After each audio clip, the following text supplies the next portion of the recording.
Good evening. I'd like to invite you to please stand for the invocation and the pledge, and I would like to invite Dimitrik down to say the pledge for us, or say the invocation for us. Let's pray. Lord, I thank you for who you are. I just ask that tonight, that your peace, that your presence will be in this room, that grace and truth will be evident, and that you would just have your way in this meeting. Give us wisdom far beyond our years. Give us a heart of understanding and eyes to see what needs to be seen.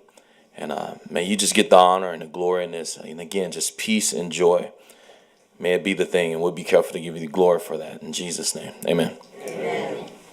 And now I'd like to invite McKenna Hutto to lead us in the Pledge of Allegiance.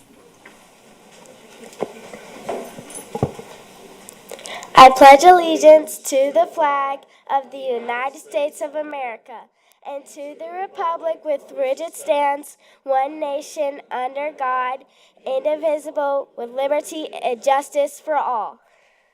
You may be seated. Not you, McKenna. I have some questions for you. Can you come? You can go back to the microphone. We got to make sure everybody can hear your answers. All right, McKenna. So what grade are you in? Fifth. Fifth, and where do you go to school? Frostproof Ben Hill Griffin Junior Elementary. Nice, and you even got the whole name in there. That's impressive. So I hear that you have some things you like to do in your free time. What do you like to do in your free time? I like to ride my four-wheeler and ride my bike. Yeah? Do you do anything on the stage? You acting or singing? Yes, I act and I do chorus at my school. Your showmanship shows. I think you have the biggest smile of anyone who's ever led us in the Pledge of Allegiance. Thank you. So you have a lot of siblings. How many siblings do you have? I have 6. 6. And you're the oldest? I'm the youngest. The youngest? Man, how is it having that many big brothers and sisters? It's kind of exotic. It's a good way to describe it. I like it. Awesome. So what is your favorite subject in school? Math. Math. Very nice. And now you have some people here to support you. Who's here with you tonight? My mom, my dad, and my principal. Nice. Can you guys stand up for us, Mom, Dad, and Principal? Awesome. Well, thank you all so much for bringing McKenna. McKenna, thank you for leading us in the pledge tonight. We hope you have an awesome school year. One more thing before you go. What do you want to be when you grow up? I want to be a teacher. Nice. All right. Well, I think Superintendent Hyde may have some paperwork for you to sign before we leave. So your contract starts in 2040.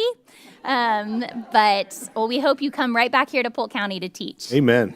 Thank you. Thank you. All right.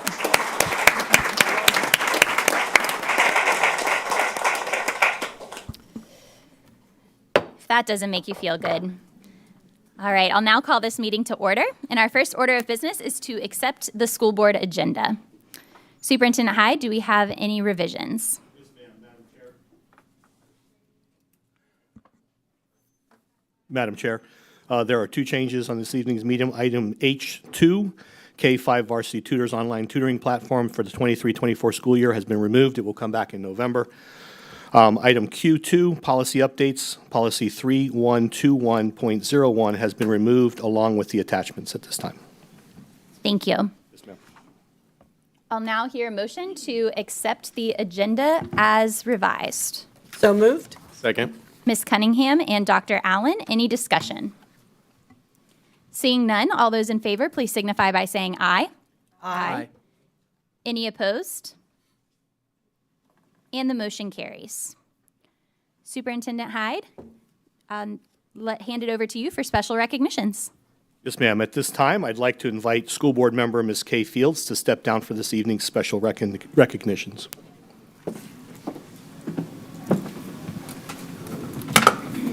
At this time, I'd like to ask Nancy Puri, Senior Coordinator for Visual Arts, to come forward and recognize the Tax Collector's Office, which has a check presentation to the school board from the Kids Tag Art Program. And this is an oddity because usually the tax office is accepting checks, not giving checks.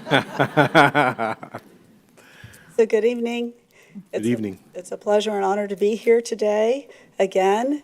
As most of you know, each year we come and are quite grateful to the Honorable Joe Tedder, our tax collector, who has a longstanding signature program in our schools to bring funds into visual arts programs.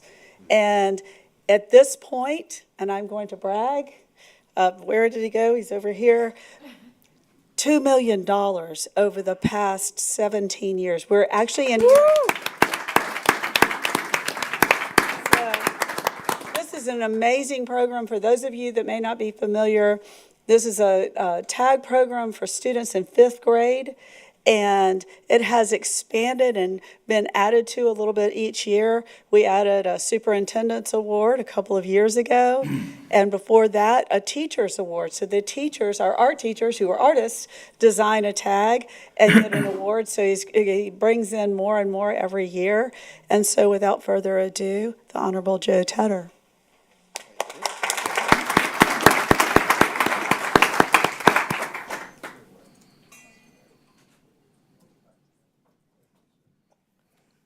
Good evening. Thank you so much for letting me have a few minutes of your time. You have a really jam-packed agenda, and so I don't want to take up too much of your time. But as Nancy Puri said, this program has been in existence for over 18 years. And this program started when I would do the Great American Teach-In. I'd walk out the door and say, what am I going to talk to a bunch of 4th or 5th graders about to make the tax collector's office seem interesting? So I would take all these tags with me, the specialty tags, and say, hey, here's the manatee tag, here's the Seminole tag, here's the gator tag. Guess what this stuff goes to? And they would all guess. And then a few weeks later, I would always get thank you letters from these children. And they would do their thank you letters by drawing their own tags. And I thought, how neat is this for them to express their thanks and express their creativity using art? And so we said, why don't we figure out some way that we can come up with this program and put it in the school system and actually raise money for the arts, elementary arts programs.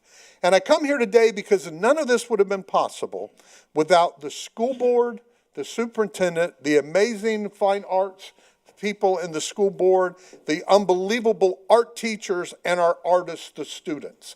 It was just an idea that we had. It were these people that really made this happen.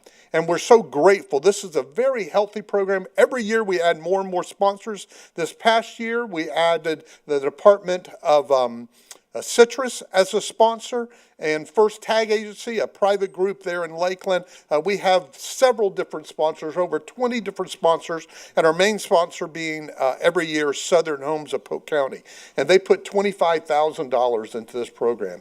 And as Nancy said, this program has started here in Polk County, but has spread across the state of Florida. Statewide, over $2 million raised for the elementary art programs. For Polk County alone, over $600,000. And this year, every single art teacher will receive almost $700 to spend in their classroom, in addition to the money that you guys invest in the classrooms. So, I just wanted to come here to thank you.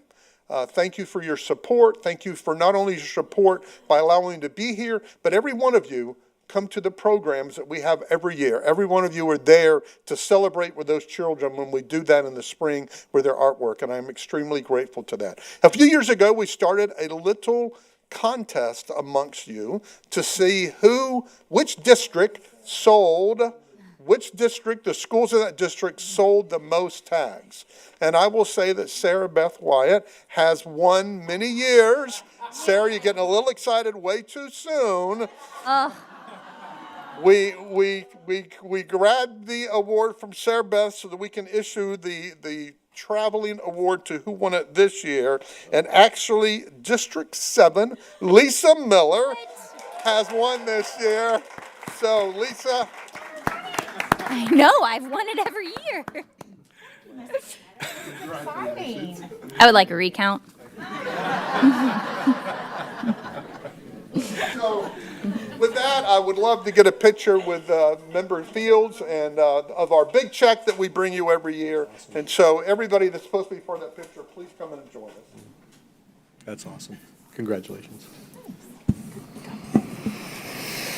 Ty Bruno, who's District 7? This year's check is, y'all can tell me better than I, it's over 42,000, isn't it? Yes. He's such a great guy. You're getting in the middle. We're gonna read it. Always in charge. He's running for his charter schools.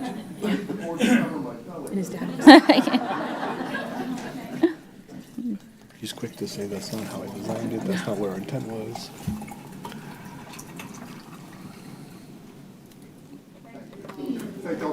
Great job.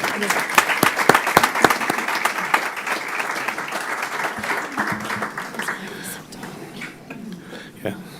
At this time, I'd like to invite Jeanette Crowley, Director of Strategic Planning and Partnerships, to come forward to recognize the Focused on Excellence winners within the clerical, paraeducator, and administrative positions.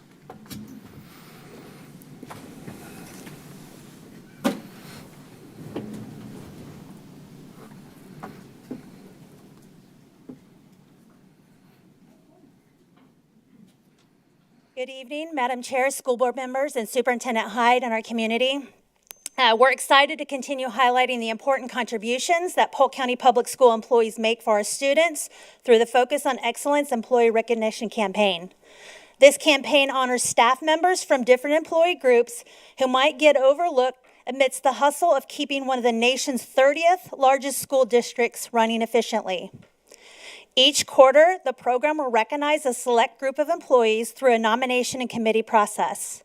10 employees are selected as winners and will receive prizes from our generous sponsors, as well as attend a special appreciation luncheon and be honored at a school board meeting. They will also be highlighted on the district's social media channels, website, and internal and external newsletters. As we go into our 4th year of the program, we certainly have seen it grow tremendously, and we continue to make positive additions to enhance the program.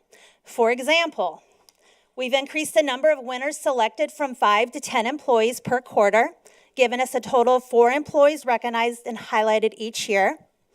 We began hosting our appreciation luncheons at the club at Eaglebrook. We've added additional sponsors to support the program.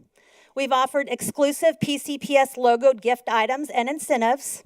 But the most important benefit is bringing encouragement and appreciation to our employees and impacting their lives in a positive way. I'd like to read a testimonial from one of our past winners, Daniel Smith, who is a carpenter in our maintenance department. He said, "I think it's awesome what you're doing through the Focus on Excellence program. You are exposing people that do good, and not many people do that these days. I'm not great with technology or social media. However, people are coming out of the woodwork, texting and calling me, telling me congratulations. Thank you again." Also, from one of our teachers, she said, "I went to my teacher box at school today and found a Focus on Excellence award package. Thank you. You have no idea what this means to me right now. It's been a really hard year and it's getting harder. I really appreciate the encouragement." I'd like to highlight our sponsors because without the sponsors, the program would not be possible either. So we have International Diamond Center, IDX, formerly Image Depot Express, Mid-Florida Credit Union, Public Supermarkets, Inc., Sign Gypsies, Hand and Massage and Facial Spa, Chick-fil-A, Bartow location, A.D. Morgan, Compass Mortgage, CPS Investment Advisors, Dixie Southern Industrial, Inc., Lakeland Leads, and the club at Eaglebrook. I can't tell you how appreciative we are of our business partners who constantly support the work of our school district and who have graciously come alongside us making this campaign successful. Due to their support, we can give every PCPS employee who is nominated through this program a special gift, as well as recognize our winners. So now, speaking of our winners, I'd love to share with you what they love most about their job in working for Polk County Public Schools. So as I call your name, please come forward to receive your recognition and your gift bag.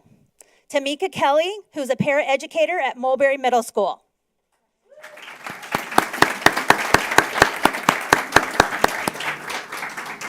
He's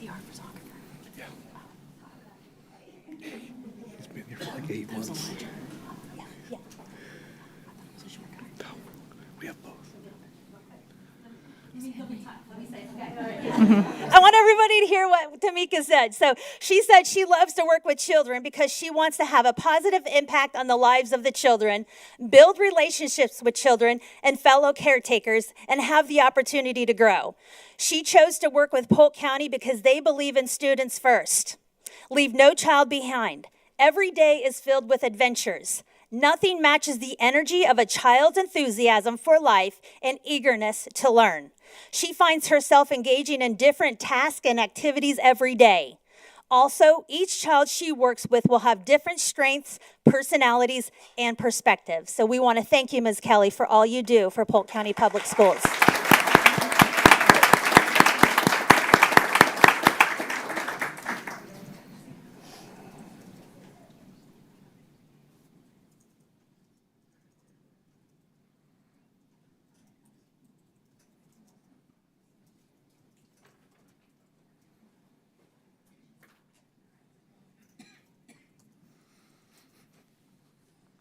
Our next winner is Barbara Rataco, who is a paraeducator at Loftman Oaks Elementary. She could not be with us tonight, but her principal, Ms. Stokert, is here, so can you please come up? So, what Ms. Rataco says that she loves most about working for Polk County Public Schools is the students. The joy of seeing that they understand what you teach them and the look on their faces saying, I get it now. Also, the people that she works with are truly amazing and caring individuals. So we want to say congratulations to Ms. Rataco. Thank you, Ms. Stokert, for being here.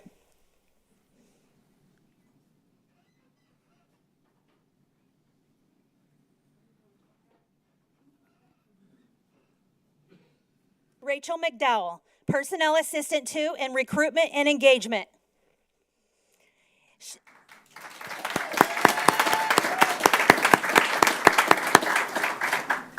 Rachel says it's an honor and blessing to provide support for her recruitment and teacher engagement team members as they work tirelessly to recruit and encourage incredible teachers and staff who are impacting children and families all around Polk County. Thank you so much for all you do and the impact that you make.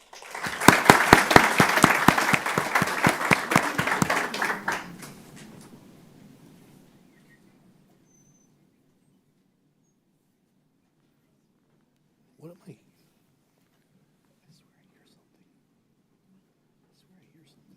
Next, we have Alice Stinson, who is Principal Secretary at South Point Elementary. Somebody's watching TV or something. Alice says there are so many reasons to love her job.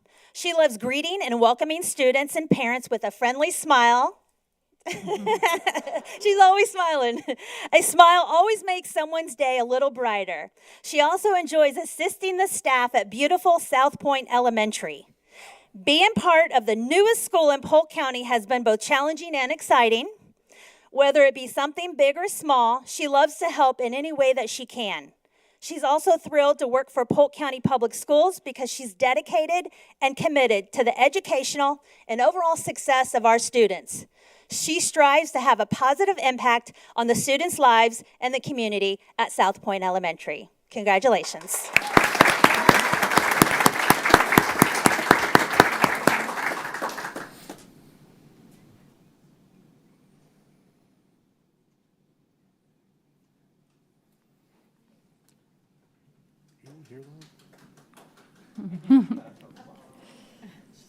Sabrina Reel, Administrative Secretary in Preschool Programs.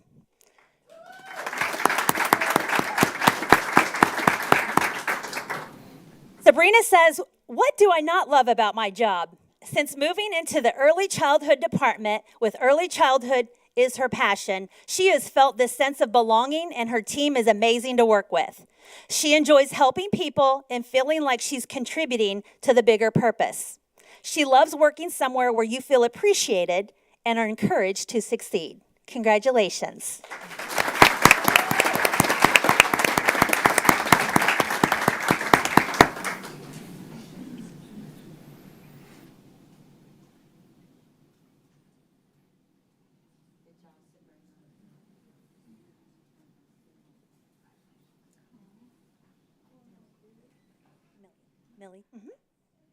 Millie Flores, is a Millie.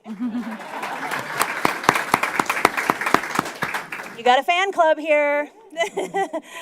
Millie is a registrar at Horizons Elementary, and she will say what her husband says all the time. She loves her job. She says she's a 53-year-old woman with 5 girls, and what she always taught them was that it does not matter what you do, always do your best. So every day she wakes up and tries to overcome her own expectations. She says working for Polk County Public Schools has given her the opportunity to grow and do what she does best, serve the community. She looks forward to many more years working for Polk County Public Schools. Congratulations.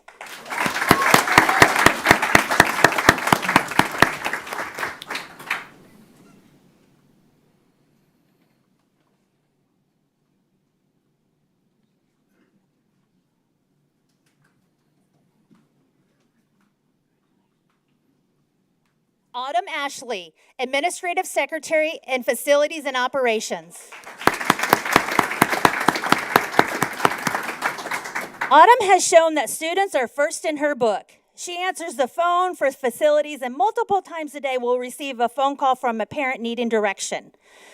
She doesn't matter what particular time or what the parent called for. They have several questions. Autumn always makes sure she fully understands what the parent needs, and she's very professional, goes out of her way to try to answer the question, get back with the parent that's calling.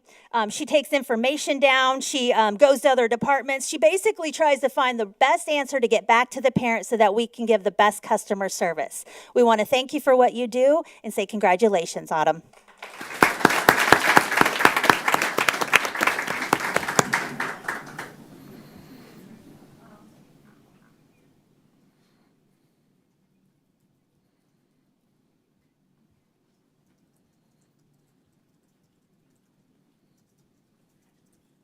Dr. Nikisha Leatherwood, principal at Citrus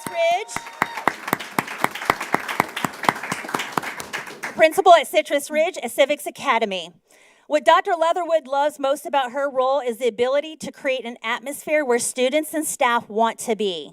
The principalship is a beautiful responsibility.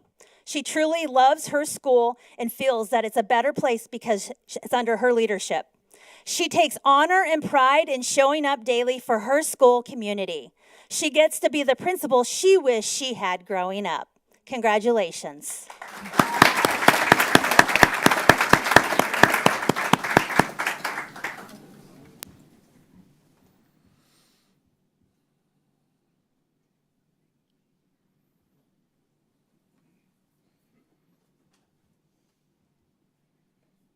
Alex McLucky, principal at Lewis Anna Woodbury Elementary.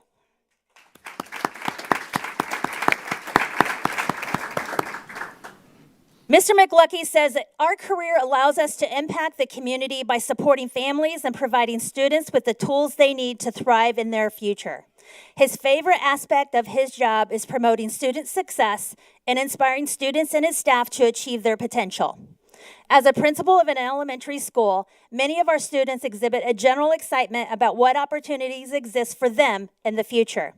He feels that his responsibility is to foster that excitement and provide structures at the school to promote quality instruction.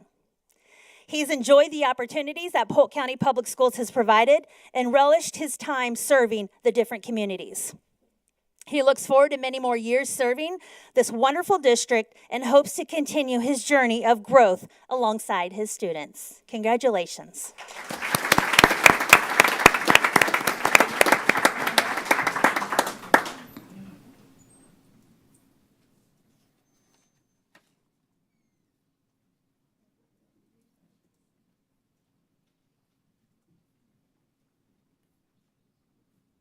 Stephen Klupp, assistant principal at Chain of Lakes Elementary.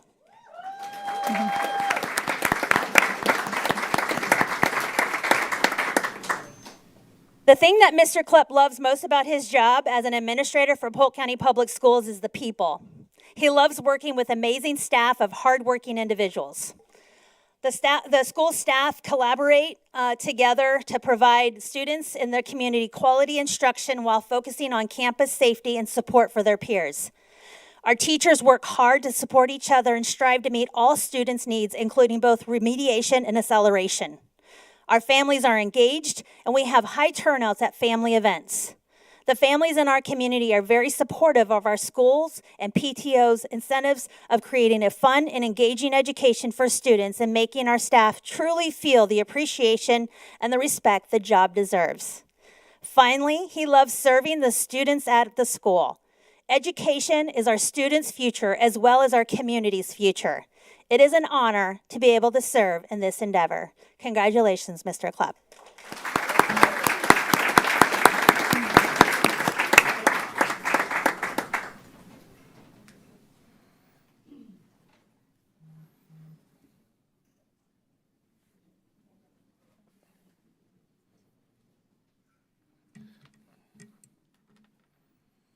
I'd like to say congratulations again to all of our winners. We appreciate everything you do.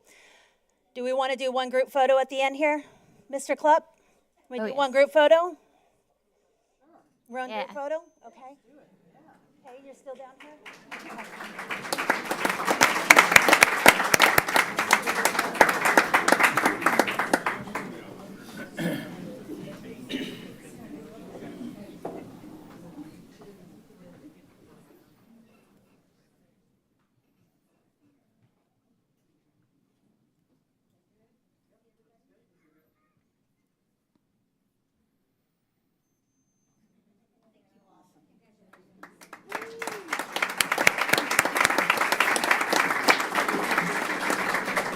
In closing, I just want to say I empower each of you winners and everybody listening and all our staff to continue being the amazing leaders you are and pay it forward by nominating another PCPS employee during the year. Our nomination window for our second group of employees is currently open and will close on October 29th. And we will be recognizing employees within the positions of transportation, school nutrition, and non-classroom teachers. Thank you so much for your time. Thank you.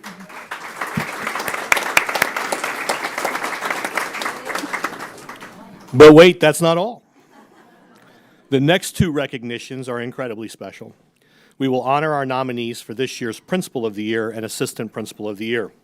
I'd like to call forward Ms. Beth Nave, our Regional Assistant Superintendent for the South K-8 region.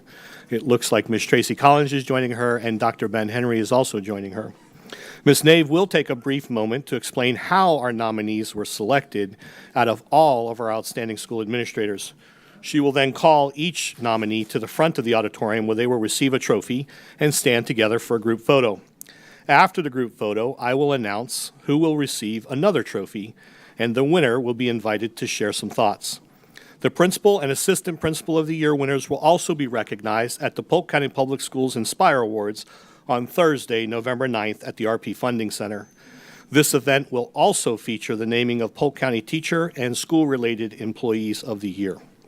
We will start things off this evening with our nominees for Assistant Principal of the Year and then proceed to Principal of the Year. Ms. Nave, the floor is yours. Thank you. Good evening, Chairman Wyatt and honorable board members and Superintendent Hyde. On behalf of the Division of Schools, Deputy Superintendent Green, and the Regional Assistant Superintendents, we would like to share our new way of selecting our Polk County Public Schools Principal and Assistant Principal of the Year. In the past, we named one winner for each category. However, this new process allows us to honor more leaders by naming a regional finalist. All regions chose one leader as a finalist based off student outcome data, school climate and culture, and overall instructional leadership skills. All finalists were announced in front of their respective peers during the September principal and AP meetings. Once chosen, finalists were asked to submit answers to 2 essay questions, little homework for them. The regional team met and reviewed the responses and selected an overall finalist, which was then submitted to Mr. Green and Mr. Hyde for approval. The winner of each category will represent Polk County Schools for the Florida Department of Education's Principal and Assistant Principal of the Year. Tonight is about publicly recognizing and celebrating all of these amazing and talented leaders, and to announce a winner. Polk County Public Schools is honored to have each one of you leading our schools and representing this fantastic profession. We would also like to thank Lake Alfred Polytechnic Academy for designing and creating our trophies, along with Jason Geary and his team. We will first begin with our assistant principals. As I call your name, please come forward to receive your trophy and remain standing up front. Representing the Central Region, Eagle Lake Elementary, Miss Heather Lynn.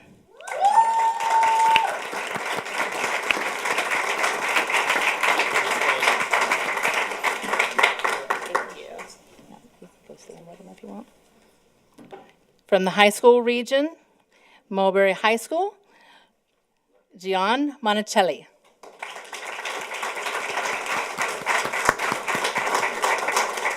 They need to move out of the way. From the Northwest region, representing Dixieland Elementary, Craig Hilgenberg.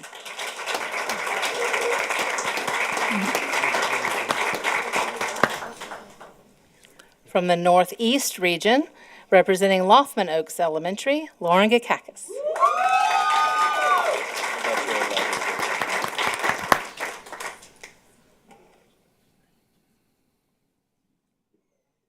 And it's always the best in the South. The South region, representing Jean Odell Center, Jamie Yost.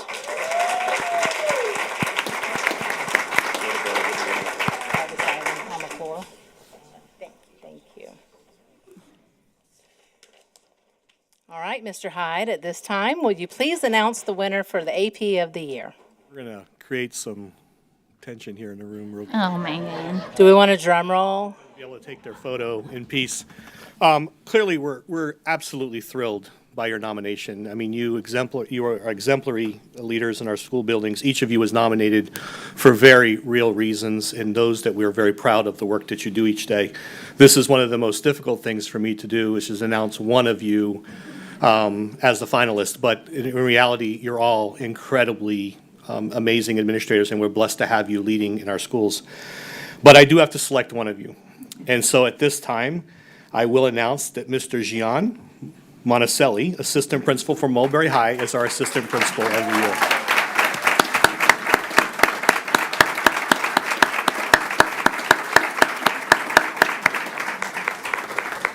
And let me give you a little bit of background on Mr. Monticelli. He is laser focused on helping students at Mulberry High School graduate. Through his efforts, the school has put systems in place to provide additional supports for our migrant students, English language learners, and students with disabilities.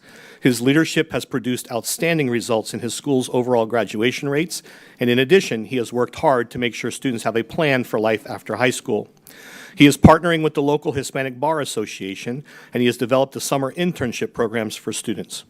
He has also created more opportunities for students to explore college and technical school options. He is always searching for innovative solutions, which makes him an ideal candidate for Assistant Principal of the Year. Please join me again in congratulating Mr. Monticelli.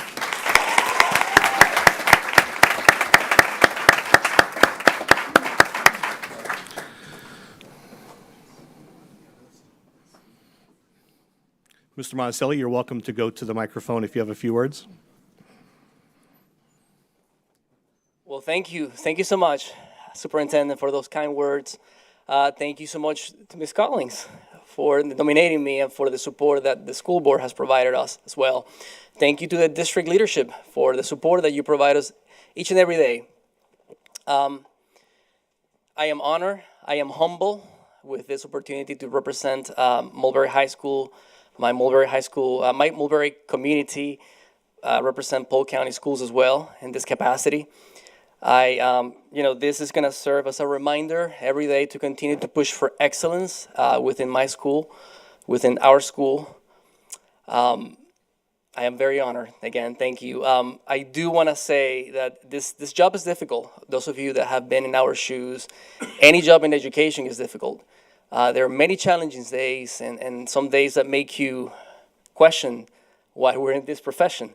But, over 17 years of experience working in Polk County, by the way, all of my years have been here, I have to say that I found an easy solution to that problem. And those days that you're blue, I go out in the hallway and I interact with the students. Or I go in the lunchroom and I see the students socializing. Or I go in the classroom and I see the students learning, sharing. And that fixes the problem. that reminds you why we're doing what we're doing. It's about the kids. It's not about us. It's not about the recognition, although I appreciate it. It's really about the progress that our students are making. It's about supporting teachers.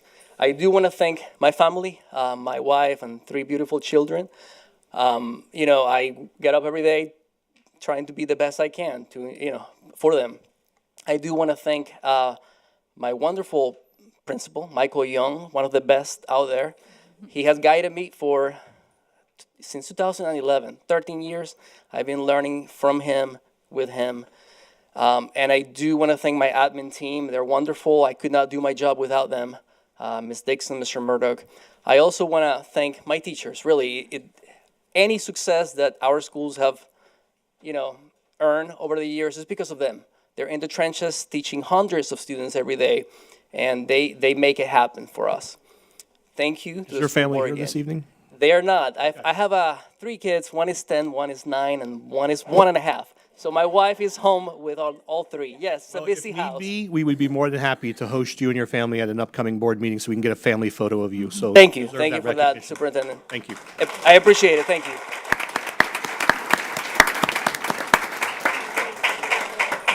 Ms. Nave.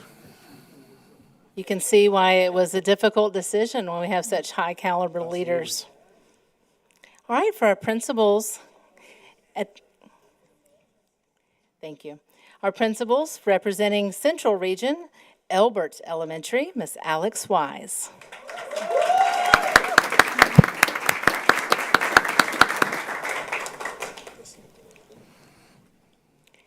Representing the high school region, Ridge Community High School, Miss Angie Clark.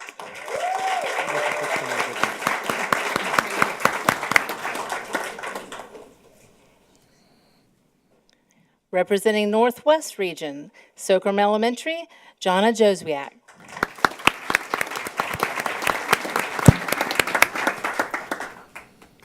Representing the Northeast Region, Lake Marion Creek Middle School, Miss Wanda Aponte.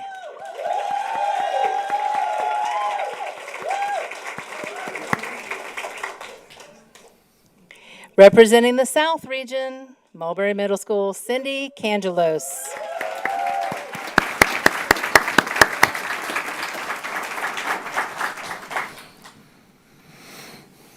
Mr. Hyde, at this time, will you please announce the winner for the Principal of the Year? So next year, I'm not doing this.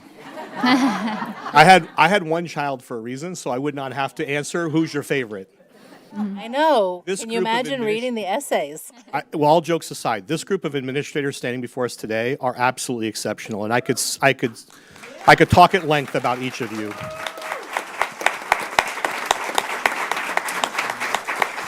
Each of you clearly stands out for various reasons, but all of you are truly dedicated to our students, and it's my pleasure to work with you each and every day. But one of you does have to be selected, as I said before. And this year's winner is, let's do a drum roll, please. The winner is Miss Wanda Aponte. That's that Lake Marion Creek Middle.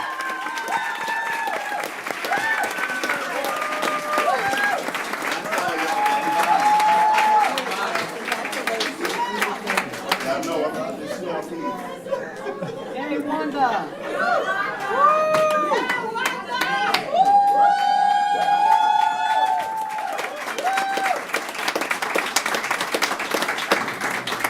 Ms. Aponte is a veteran administrator known for her compassion and ability to get results. When we moved her to Lake Marion Creek Middle School this past year, the school has already benefited from her knowledge and expertise. Her new approach to student discipline and staff training has contributed to a positive school environment as well as improved student academic performance. She's also started a successful food pantry that now serves about 100 families. She understands students' challenges and that meeting their basic needs is vital to their success in school. It's that kind of heart and insight that makes her our PCPS Principal of the Year.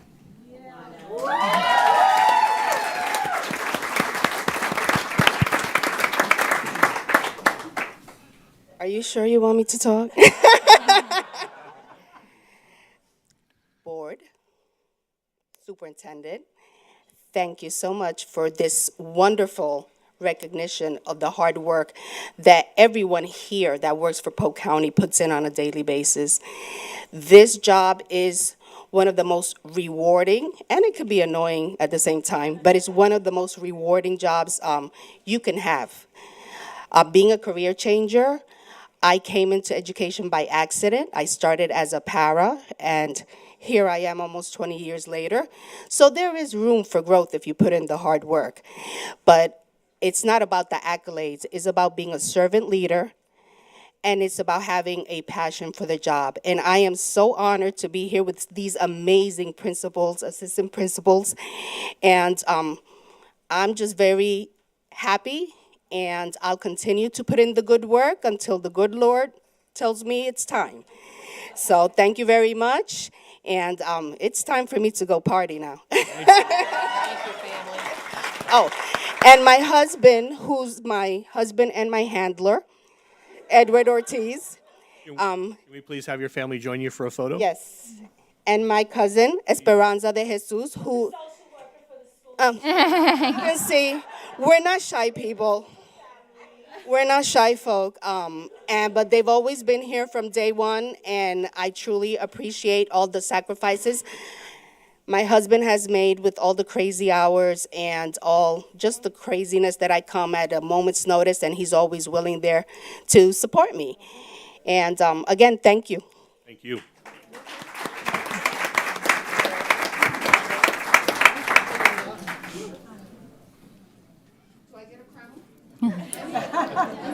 Yes, ma'am. I will make that happen for you.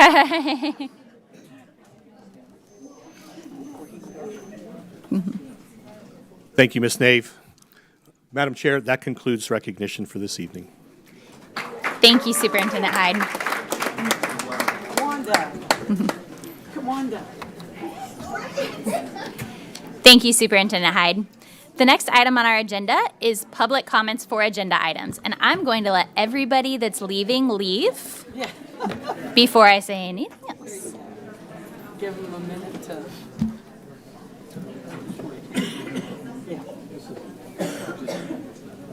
Oh, it's any, we have speakers that are speaking about items on the agenda. So if there's something on the agenda, she'll call them now.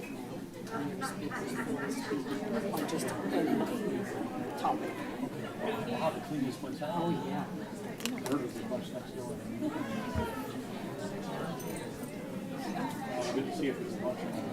Oh, yeah, she has 35. Good job. All right.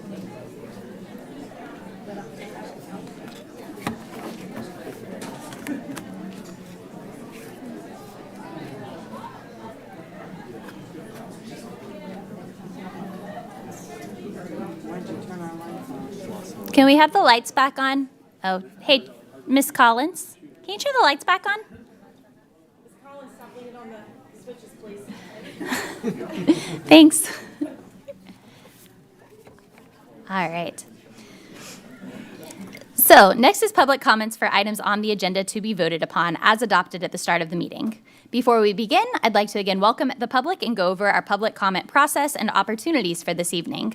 We will have 3 opportunities for public comment. The first will be for items on this evening's agenda to be voted upon. As always, during this time, comments will be limited to those items on the agenda. The second will be for during our public hearing portion of the agenda. And then at the end of the meeting, we will also have an additional opportunity for public comment on items that are not on this evening's agenda. To register to speak, community members must fill out a speaker card in the lobby prior to the meeting. All speakers will be given 3 minutes. The light will turn yellow when you have 1 minute left, and you will hear a beep when your time has concluded. All comments should be directed to myself as the board chair. As a reminder, public comments are an opportunity for us to hear your thoughts and comments on an item. This is not a question and answer session. However, if you're seeking additional information, I encourage you to contact us or the superintendent's office outside of board meetings, and we would be happy to have deeper conversations. Before we begin, there's a red line on the floor over here, so if you are on deck, if you can go and stand at that red line, that way you are right in the queue, right by the microphone. So first, we will start with Stephanie Yoakum, and then on deck, we have Glenda White.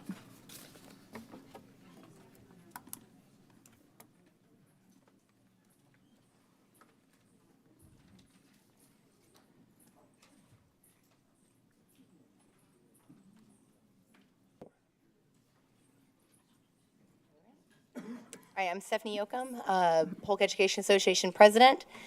Tonight, you are voting on item P4, our PEA salary contracts for our teachers, paraeducators, and our secretary clerical units.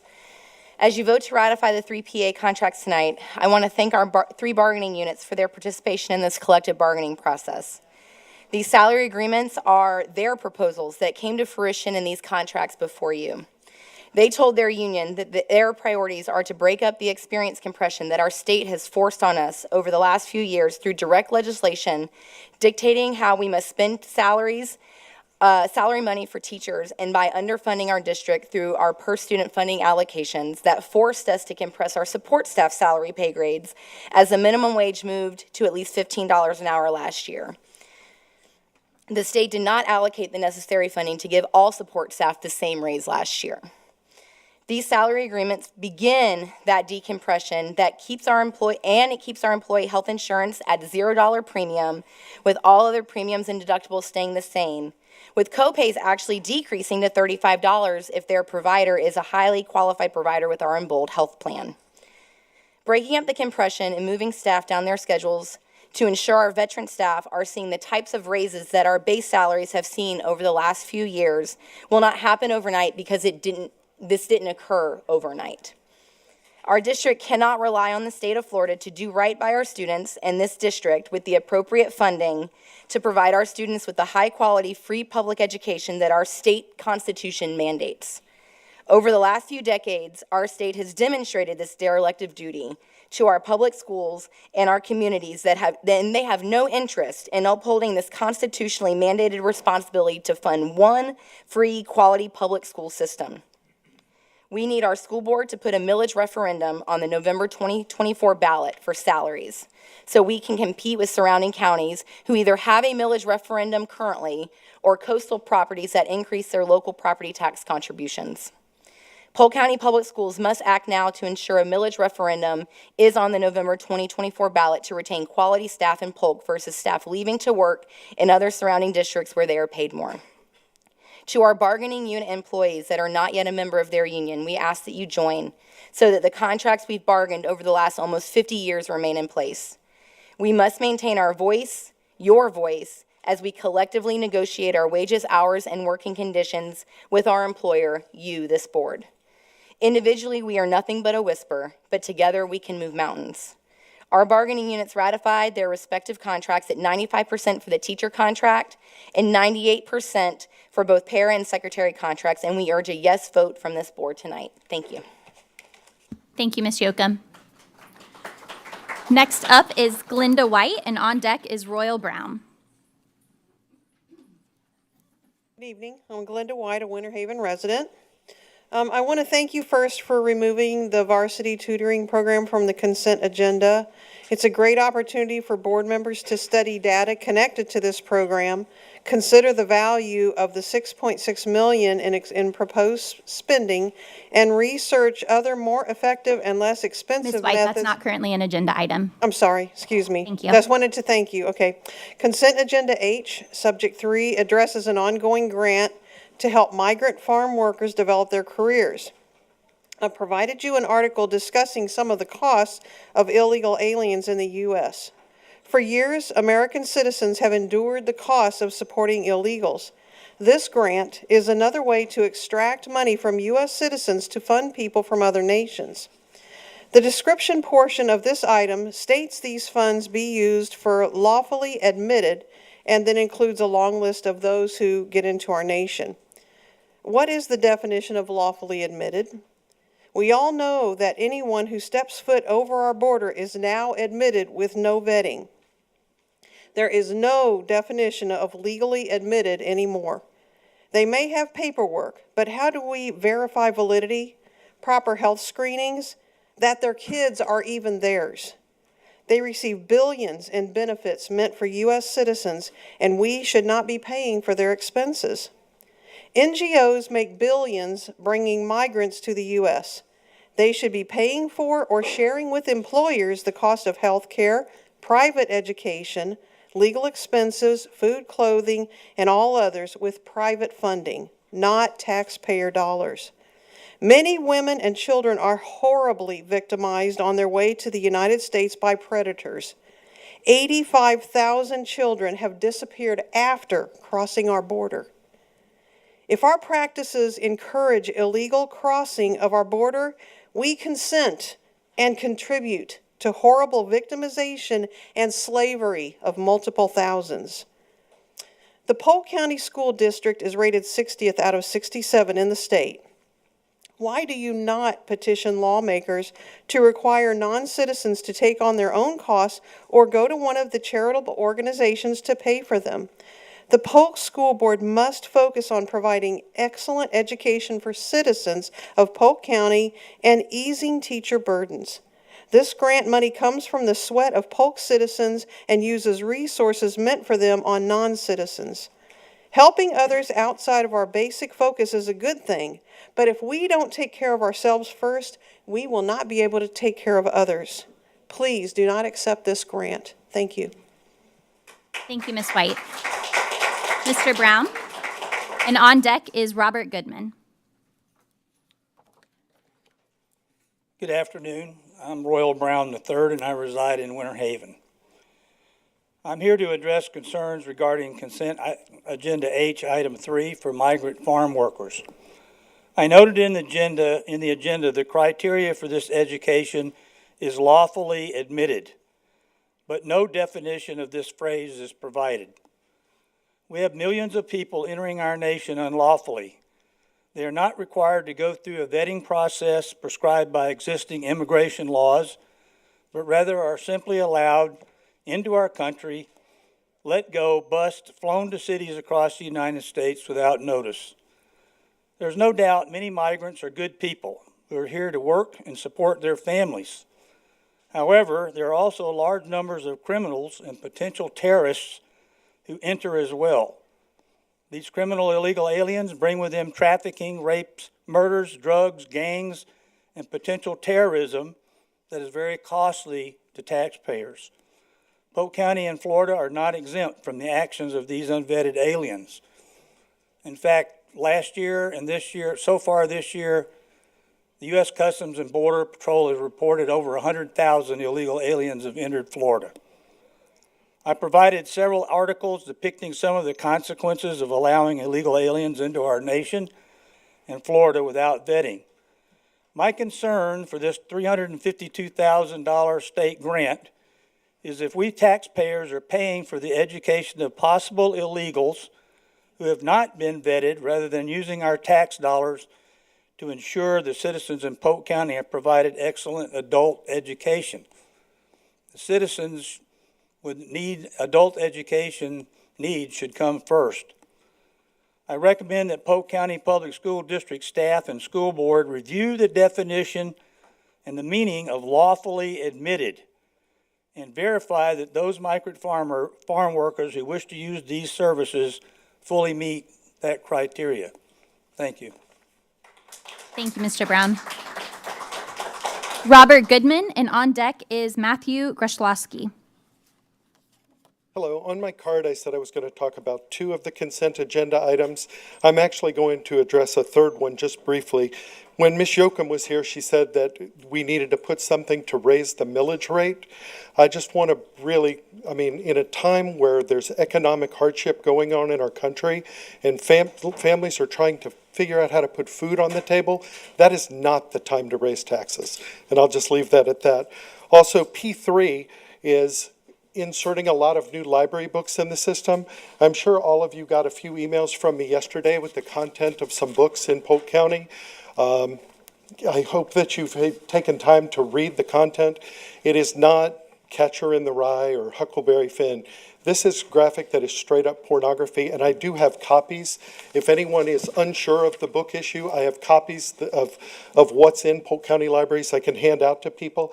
We need 60 days to review these books. There's a lot of books. It's going to be hard to do in 60 days, but I don't know how you can just say we're going to accept new books when we have problems in the system. The citizens deserve a chance to have a say in that. And I ask that you remove that from the consent agenda and push it back 60 days so that we can have a chance to examine those books. Finally, consent agenda L is for gaggle.net. I don't know if you know this, but Gaggle is the leader in keystroke monitoring and of school children, and it is a concern for security and privacy everywhere. If a student links their computer with their phone, not only can Gaggle see everything they look up, it can see all their texts with their parents. I know we have a contract with them. I would ask that you revisit that. That's all. Thank you.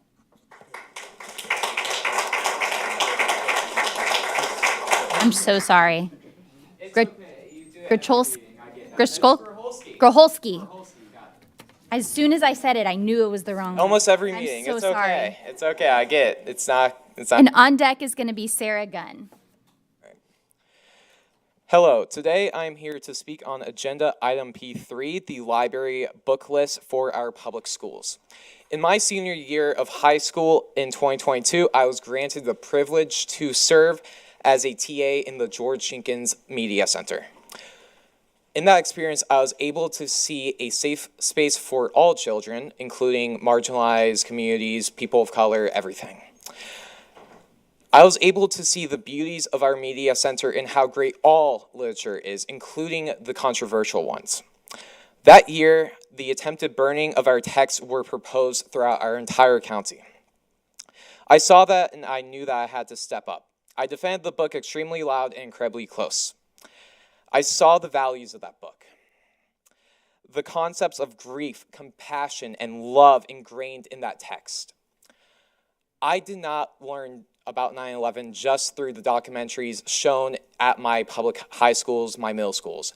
I heard about it through my relative that saw the attack on the Pentagon, and also that book. And that book showed to me that we can all unite as a community and as a nation. In my senior year, I felt grief. I felt immense grief.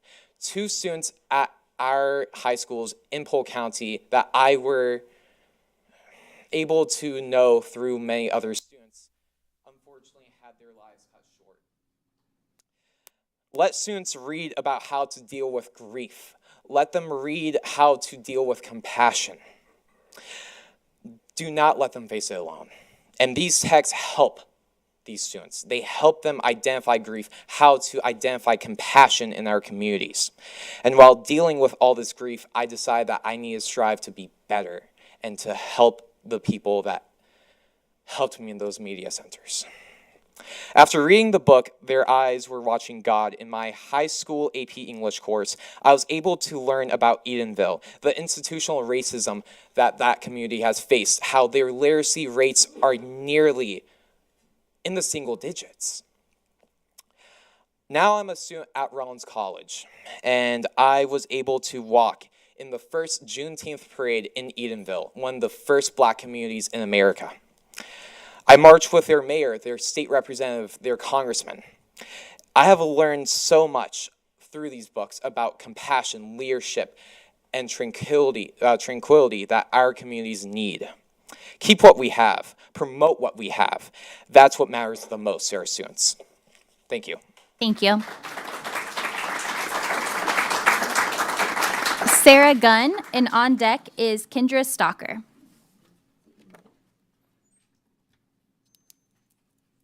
Hello, my name is Sarah Gunn, and I am a senior at Harrison School for the Visual Arts. I am here today because I want to speak on agenda item P3, the library book list for our school. I heavily relied on my school's library system for reading material. Reading provided a necessary escape from the struggles I faced. A specific book I enjoyed that I read in my AP language class was A Thousand Splendid Suns by Colleen Husseini. I enjoyed the perspective told by a woman, which is rare in a third world country, because it opened my eyes to what life can be outside of the United States. This was crucial for me to help understand and inform of different worldviews. I hope that you keep what is currently in our schools. They're important and mean a lot to us students. Please fight for students. Don't censor them. Thank you for your time. Thank you. Kendra Stalker. And then on deck is Bobby Dees.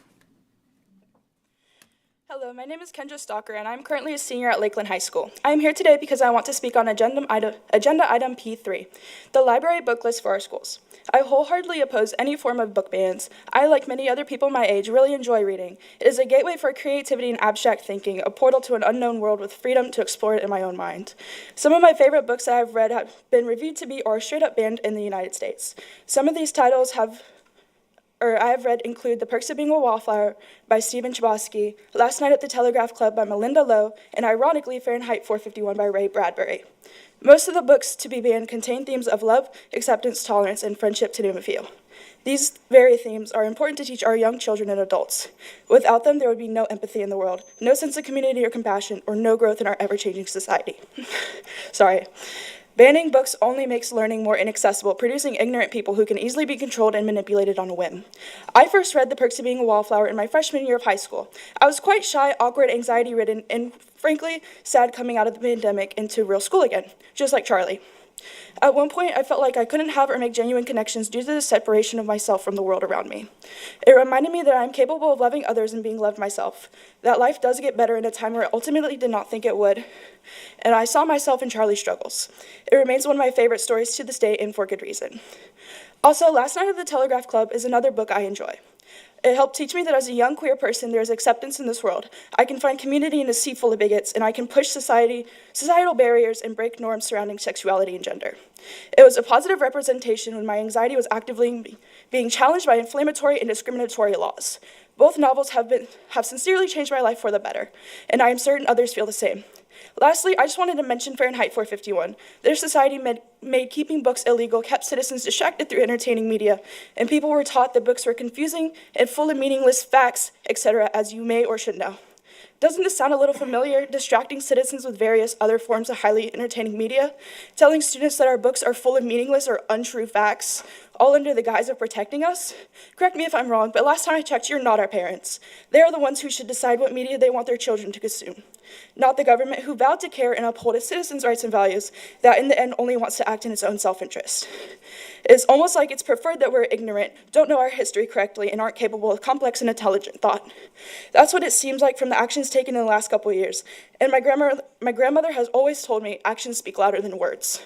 Please trust me when I tell you, books are not what you need protecting children from. Thank you. Thank you. Bobby Dees. And on deck is Pamela Barnes.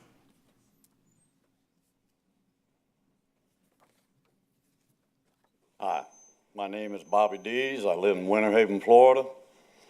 I'm speaking on consent agenda H, subject 4, grant award farm workers career development. I have a problem with this subject where it states WIOA, workforce innovation opportunities.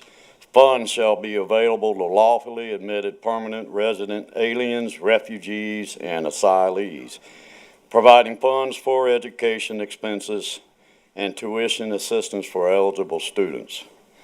You cannot define legal entry into the U.S. The Biden administration declares migrants legal when they cross the border. It's common knowledge that they are not getting vetted.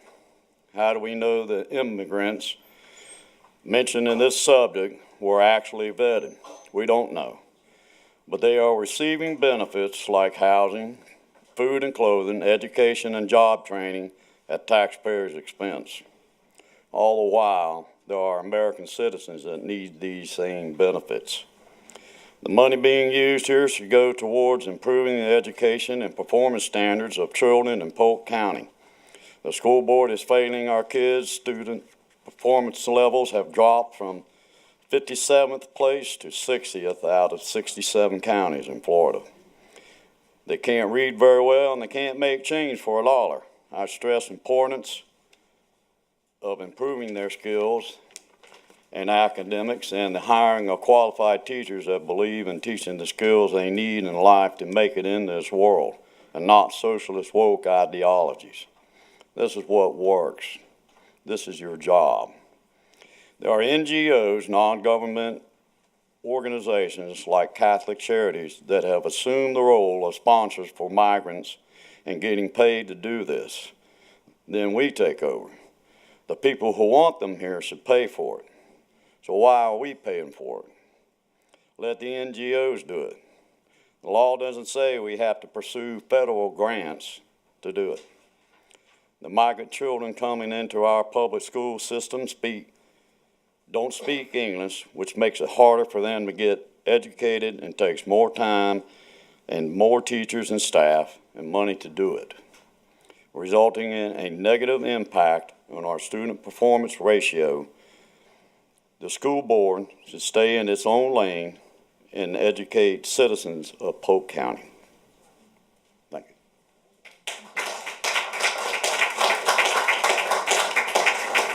Next is Pamela Barnes, and on deck is Giovanna Cirillo. Good evening, school board members. My name is Pamela Barnes, and I'm the media specialist at Boswell Elementary School.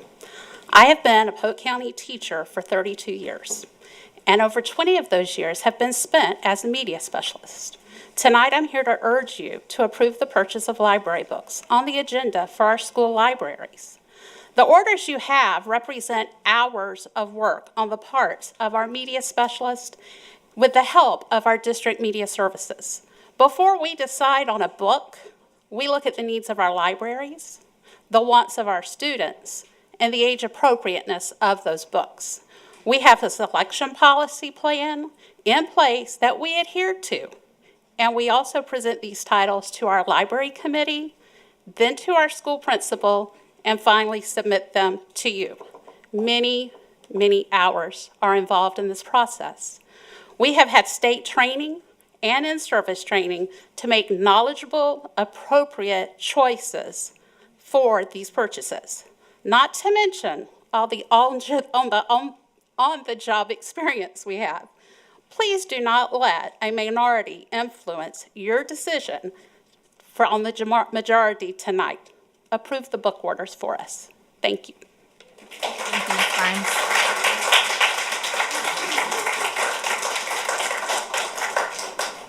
Giovanna Cirillo, and on deck is Donna Hager. Hi, yes, my name is Giovanna. I'm here to speak on Agenda P3. I'm here to address some concerns on the book of The Sun and Her Flowers. This book has been removed from Brevard County, Hernando County, and Marion County, and I will be reading from page 40. All right, Donna Hager is next. And then Anita Carson is on deck. I'm also here to talk about Agenda P3, and I'm not sure if mine is on the list. I know it's in some of the libraries. That one's not on the list tonight. But it is in some of our libraries. Correct, but it is not on the agenda for tonight, so you can speak on it at the end of the meeting if you would like. And I will put your card for the end of the meeting. And then Anita Carson. Thank you so much. So I'm here to speak about P3. I'm not reading from a specific book. I'm talking about just in general, the adoption of library materials.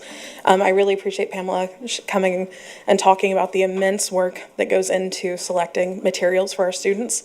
The work is selected by people who have master's degrees in media and library sciences. It is people who work in our schools every day, who care about our kids, who work with our kids, work with parents, and do the best they possibly can to bring amazing materials to our students. With that, we also need to make sure that all of the books that we are bringing into these schools as a whole, not talking about any individual book, making sure that those books are inclusive of the backgrounds of the students that we have in this county.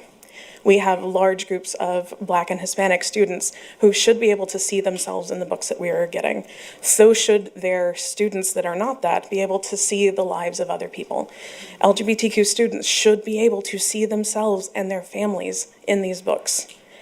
And people who aren't LGBTQ need to be able to grow empathy in that space by reading about them. We need people from every marginalized group to see themselves and to be represented for people who are not in those groups, because we have to grow empathy and compassion. We can see right now that we have people today talking about removing grant supports for migrant students. I have been giving hundreds of dollars a year to our migrant students. Sorry, this really pissed me off.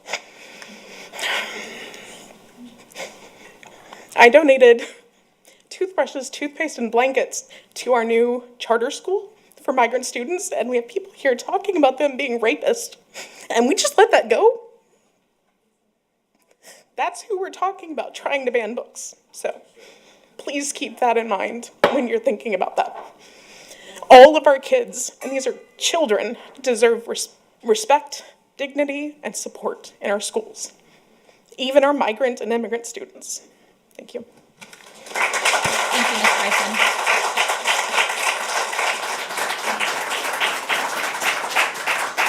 That will conclude our public comment on agenda items. And next, we will go to approval of the minutes. So we have 4 sets of minutes to approve this evening. The first will be for September 5th work session.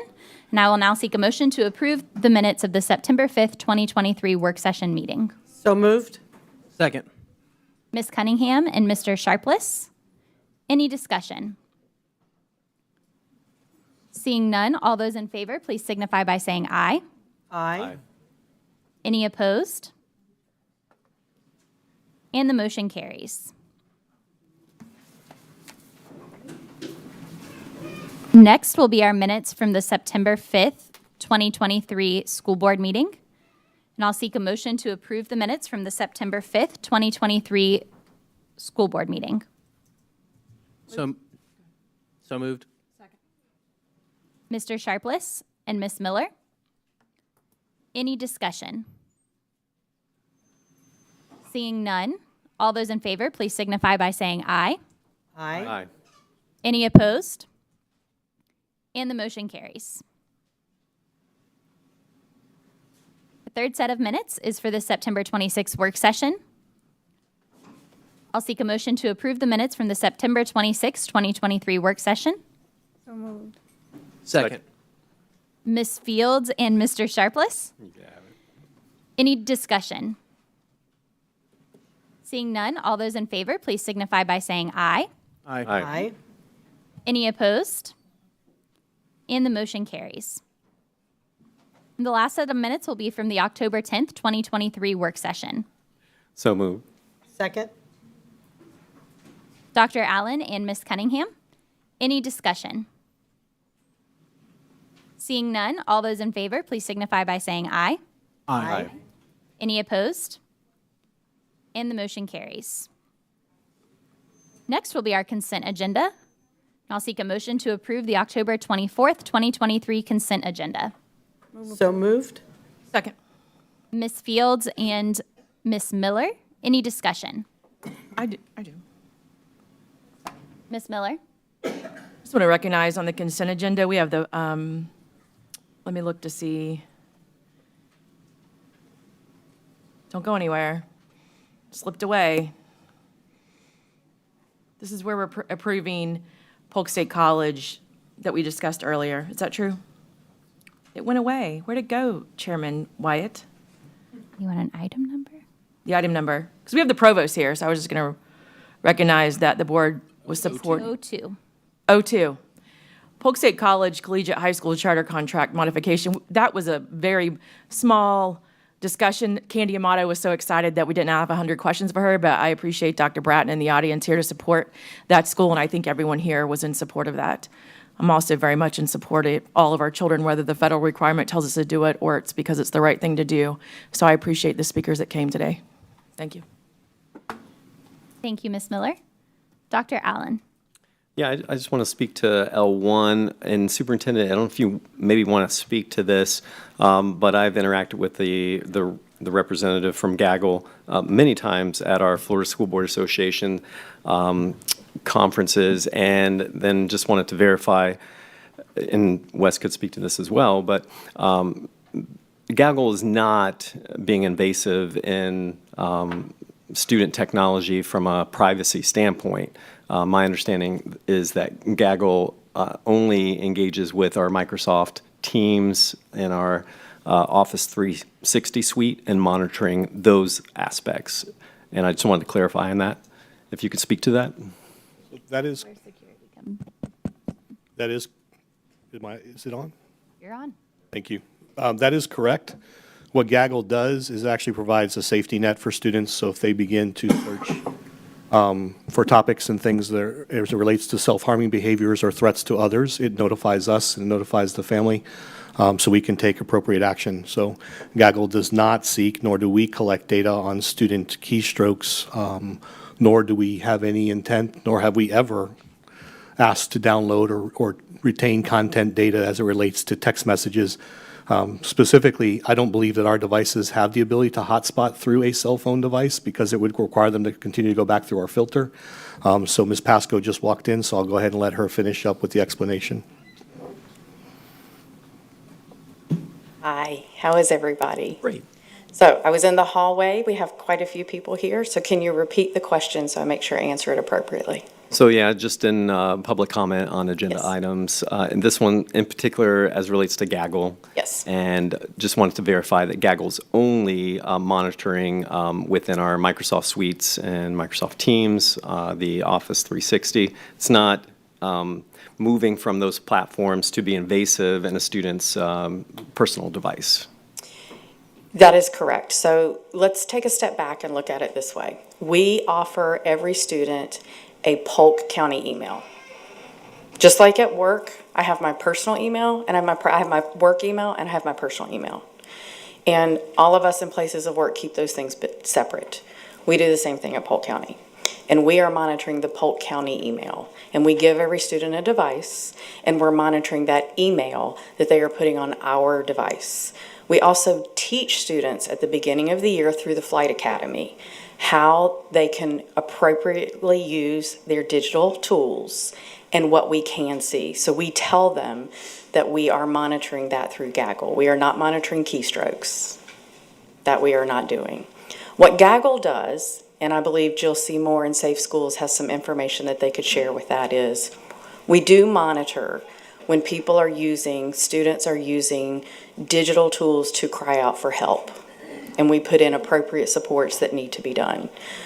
I can talk with Mr. Hyde and we can present some of that later, but that's really the purpose of Gaggle. The purpose of Gaggle is not to be onerous and too invasive of someone's privacy.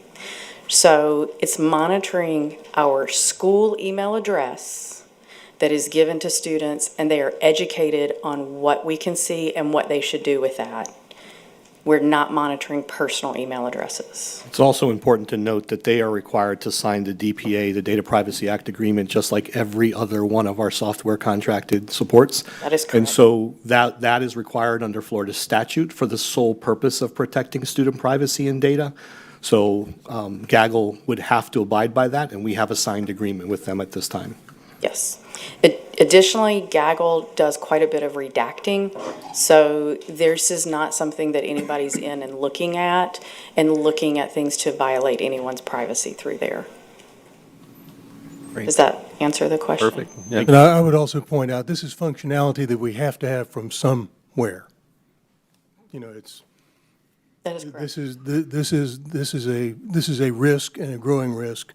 This is functionality that we just cannot exist without. That is correct. Yes. Mm-hmm. Thank you, Ms. Pasco. You're welcome. Dr. Allen, did you have Yeah, comments? one more thing. On P3, obviously, we've heard some public comment on this, and, you know, I would like to hear, Superintendent, if you can maybe speak to, I do see that all of this is coming through the Follett application in regards to the PDF and the list of these. I know we're doing a lot to offer enhanced parental controls, in a sense, by adopting Insignia, which is our library management tool, which is different, but there's been a commitment that by the end of this school year, those features would be in place. If you can give me an update on that. That is the update by the end of the school year, additional features and enhancements. So right now, we do have to restrict and limit parent choice to multiple times throughout the year, because that way we're able to catalog and collect that data and ensure that student and the media center specialist is adhering to those requests on behalf of the parent. However, as we move forward, that will be an ongoing process that will allow for frequent revisions and/or modifications by parents or guardians. To date, we've had fewer than 100 parents participate and select or opt out of certain materials for their children. All of these materials, I do want to speak to the process, and our employee did a fabulous job speaking to it earlier, but all of these are peer reviewed. All of these also have ensured that they comply with the state of Florida requirements. I think anyone would be hard challenged to find a book on here that's even on some list that may be floating around as far as books that could potentially be challenged. There's a great deal of effort that's put into these to ensure that these are the appropriate materials. These are also age and developmentally appropriate. There are only certain bandwidths that are allowed of reading materials within each school level. And so, again, the team has put an incredible amount of effort in here. Principals have to sign off on it at the end before it comes to you. In accordance with Florida statute, we're bringing these before you as well. And should a family member have a concern with one of these books or the contents within these materials, they can opt their child out because these will be updated. So if the board does adopt and does agree to approve the purchase of these materials, they will then be incorporated into our online system, and we will notify parents at each respective school that additional materials have been uploaded. We'll provide them the list, and they can go back through and select if there's any materials they don't want their children to have access to. So we go well beyond what the state of Florida requires. Mm-hmm. Yep. And I know that I'm asking that our software can do that, right? It can. Okay. Because we are transitioning between the two platforms as we discussed previously. Right. All right. Thank you. Any other questions? Mr. Nolte. So that my understanding is then, so if 1 week, 2 weeks, 2 months go down the line, we find that we were given some improper information, we can always make a change, can't we then? That's not going to happen. What's going to happen is somebody could find a book on here that they personally object to. Right. There will be nothing in here that we're recommending to the board for approval tonight that does not align with Florida statutes and/or state board rule. So I want to make that clear, because no one's intentionally trying to mislead anyone. So I want to make sure we're clear about that. However, with respect to parental choice, as we've demonstrated repeatedly, whether it's human growth and development, whether it's books, we are open to parents and guardians making whatever consent-informed decisions they choose to make. They could have a religious objection to a book. It does not have to mean that they object to the book because it's pornographic, because of other issues. They may have personal reasons that they're objecting to a book. They may have a religious objection. They may have a political objection. That we're not in the business of filtering and monitoring that. We're in the business of providing parents with options, and that's what we do. So if we go 3 months later and they find a book, and again, on the list that they take issue with, they're more than welcome to opt their child out of that. Or challenge the book in accordance with board policy and/or procedures. Thank you, Superintendent Hyde. Ms. Fields?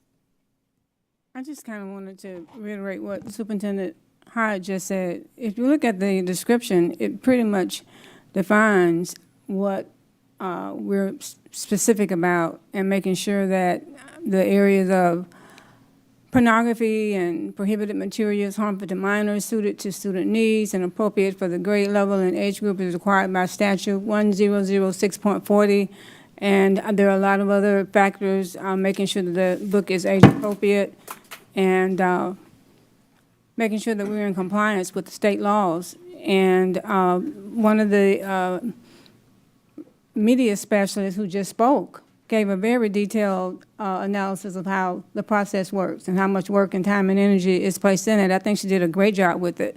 And so I think that we have to trust the process and believe that everything is in place. And if it's not, Superintendent Hyde will be the one that we'll have to hold accountable for that. All right, thank you. And if the board has an interest, Ms. Stacy Davis, who supervises and oversees this process, is available.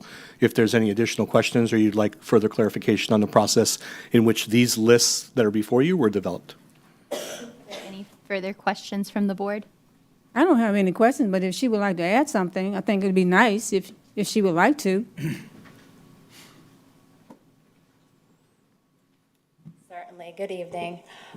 So as our media specialist just said, our media specialists do all go through state required training. That is an annual process, so they will all go through the same training they listened to last year, but it will be their certification for this year on January 10th.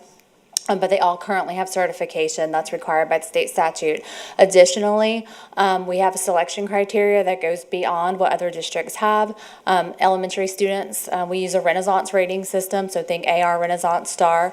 They can have LG to MG, so lower grade to middle grade for elementary, up to MG plus, which is up through 8th grade, has been approved by age appropriate by Renaissance for MG plus, and then up to UG or YA for high school. We no longer let high schools purchase what would have been previously considered adult material, so that's our selection criteria. As the media specialist explained to you earlier, they also have their own collection development action plan for the school, and those will shortly be added to each media webpage. And so how that comes along is they look at the demographics of their school, which is quite interesting, because our department also does the collection development action plans for 30-plus school staff with media paras that cannot create their own orders. It's really interesting when you look at the demographics of our schools, and then you start to align their collection for the media center to that. As Ms. Carson said earlier, taking into account our African-American population, Hispanic population, Asian, making sure that those books are represented. So the media specialist then they take time to do that as well. So they've taken a lot of time between the state training and our district training to make sure that these books are age appropriate, based on collection development needs, based on students that have made requests, teachers have made requests, and also aligning those collections to the standards. They really make sure that the collections are diverse. Again, as Superintendent Hyde pointed out, we have the parent opt-out, so if a parent decides that that book is not appropriate, then they are certainly welcome to opt their child out. I would also like to add a little bit of extra information about Insignia. We're off to a great start with Insignia. It is different. I liken it to you got a new car and you knew where everything was in your old car, and now we're trying to figure out where it is in our new car. We're getting there. It's working great. And we look forward to being able to utilize it to its full extent. So how that will look is that by this time next year, if we don't have to wait to import orders, parents, if we add, let's say we ordered this time, we can import those order mark records when they come, and the parent would get a notification by email if they've registered with their parent portal account. We're still working on getting those numbers up too.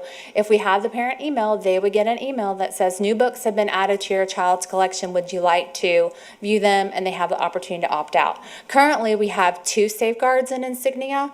If a child has an opt-out, so if the parent has an opt-out, there is a restricted title list, which the media specialist or media para can view that. It also pops up automatically, so if a student has an opt-out, when they come to check out a book, if it's been opted out by the parent, it alerts the media staff member that there is an opt-out in place for that. So I just wanted to explain that there's 2 extra safeguards for that. So I hope that explains a little bit of the process and where we're headed with Insignia. Any other questions? Yeah, I've got one. Mr. Nolte? If we have to stop the video feed because the content is against the FCC and YouTube decency standards, how can we offer it to our minor children in our libraries? Not a question for Ms. Davis. That's a procedural question. We've addressed this with the board. I've provided you with that information. We can't control what the YouTube standards are. Anyone can stand here and read a book. They're entitled and they're empowered to do so. However, there are standards for our YouTube and our ability to produce and publish our school board meetings that we also have to conform to. We don't create that standard. We abide by that standard. And that's not a question for Ms. Davis. Thank you, Ms. Davis. One question. So the title, if I select on an individual title, will I, as a parent, can I hit a radio button and say, I want that title to be opted out for my child? Currently, you can in the parent opt-out, right? So when all those titles are available, you can select it then. And then once we fully integrate with Insignia with that, then they will be able to see all the titles in their child's school and opt them out. Great. Thank you. Thank you. Seeing no other discussion, we had a motion and a second for the consent agenda. All those in favor, please signify by saying aye. Aye. Any opposed? Opposed. And the motion carries 6-1. New administrator, Superintendent Hyde. Would you like to introduce us? Yes, ma'am. Madam Chair, members of the board, members of the community and staff, it's my pleasure this evening. First and foremost, we will introduce to you again Ms. Nicole Pennant, Senior Director for School Transformation, is now being brought before you, and we have a special guest, I see. She's being promoted to acting regional assistant superintendent. Ms. Bennett. Thank you very much. I'm so excited for this opportunity and to continue the work that is happening, especially in the Polk Transformation Office. I'm so happy to have Ms. Barnes here with me as well. I have big shoes to fill, but with her support, I know the work will continue. I also have my loving husband here as well, Charles, who listens to everything that I have to say.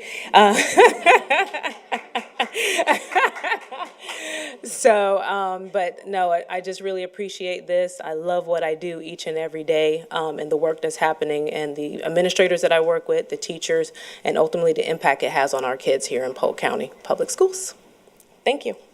Can we get you down for a picture with your family? Come on down, Ms. Barnes. We knew you couldn't stay away long. Hello. You look relaxed and rested.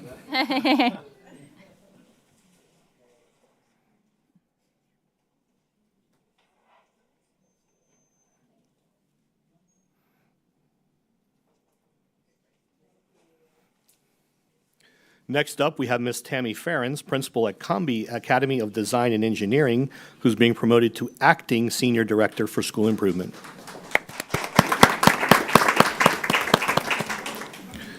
Good evening, Superintendent Hyde and distinguished school board members. I'd like to thank you for this opportunity to support the students and staff of Polk County Schools. In 1992, a long time ago, I began my career as a third grade teacher at a brand new school called Loftman Oaks Elementary. Over the years, I've had many opportunities to learn and grow as an educator for Polk County Schools, and I've been thankful for every one of them. I've always been passionate about making a difference in improving student outcomes. As I step into this new role as acting senior director, I will continue to make this goal a priority. I'd like to thank Mr. Green for his leadership and vision for improving student outcomes and including me in this important work. I'd like to thank my school family, the staff of Combi Academy of Design and Engineering, for believing in me, the mission and vision of our school, and the students for the last 9 years. Their dedication, perseverance, and belief in the power of yet has made a difference in the climate and culture and the continuous increase in student performance at Code Academy. I know they will continue to improve student outcomes under the direction of the new leadership. I'd like to recognize my children, Carly and Jack, 2 teacher children who spent more time at school waiting on their mother than any 2 children should. I love you both very much. I would be remiss if I did not thank my husband, Tim, who has been a constant support throughout my career. He has always understood that my work was important. Moving my classrooms, hauling cubbies up flights of stairs before elevators, planting plants, painting hallways, installing frames, pressure washing, attending weekend events. There isn't anything that he was not willing to do to help. Again, thank you for this opportunity to serve the students and staff of Polk County Schools. Congratulations, Ms. Ferens. Thank you.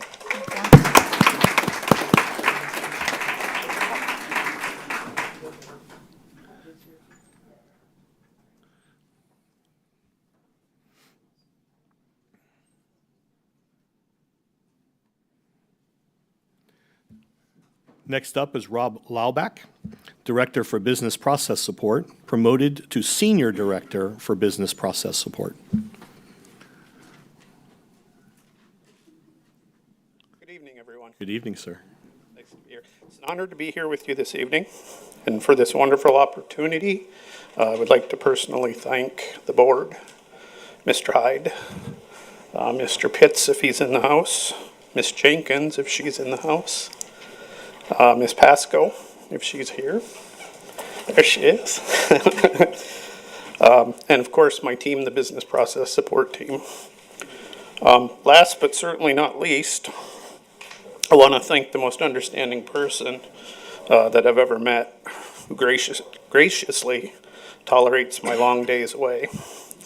The love of my life, Tatiana, who unfortunately could not be here with us tonight.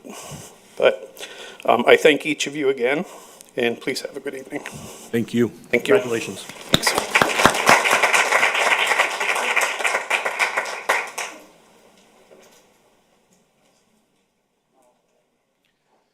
Next up, we have Sid Lee, Senior Manager for EERS, being promoted to Director over EERS. Good evening, sir. Good evening. How are you? Congratulations. Thank you very much.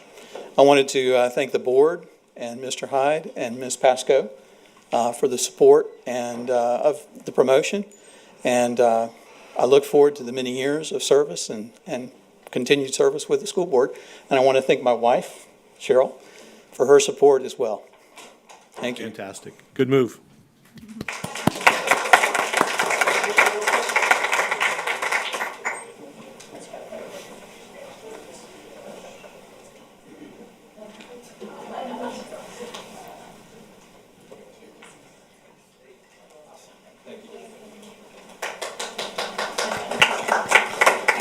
Miss Erica Morse, Acting Director for as Community Liaison, is being promoted to full Director of Community Liaison. Hi, good evening. I'm so honored, grateful, and humbled to be here tonight. I'm so excited to serve the community that gave so much to me and shaped my formidable years. To be able to support all South Polk County schools is a blessing, but to be able to support my hometown is truly an honor, and I look forward to ensuring that my territory is served to the best of my ability. I'd like to extend thanks to those who've supported me in my educational journey. I'd like to thank Mr. Ty Bruno, Mr. Brett Butler, Ms. Tracy Collins, Mr. Dan Talbot, Ms. Beth Nave, Mr. Wayne Green, and Superintendent Hyde. I'd also like to thank my family and friends for their love and encouragement. Lastly, I'd like to thank my team. They've embraced me and now are my family. Dr. Steve Warner, Betsy Cleveland, Kylia Carswell, Reba Coyle are an incredible force, and I cannot express my gratitude to each of them for their support and guidance. I'm elated and truly thankful to be a part of their team and to be able to serve all the students of South Polk County. Thank you. Thank you.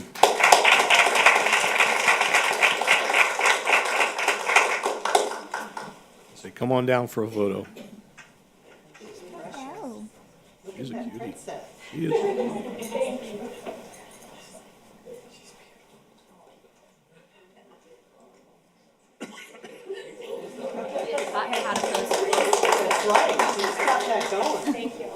Next up, we have Hugo Pascoa, Senior Manager of Systems Network, promoted to Director of Systems Networks.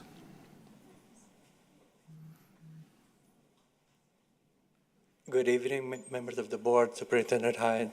I'd like to thank everyone for your support, and Ms. Pasco and my team who works day in and day out to do all the great work that we do. Thank you very much. And also want to thank my wife and my daughter who are here with me today, and with all the support that they give me at home as well. Thank you. Congratulations.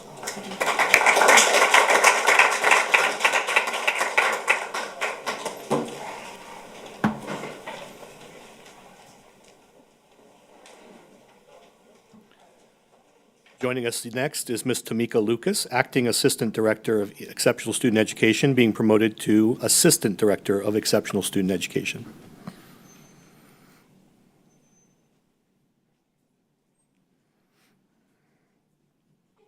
Good evening. Good evening. I just want to say thank you to the board and my interview panel for the opportunity for advancement and giving me this chance to keep doing the work for our Exceptional Student Education Department. It is my passion.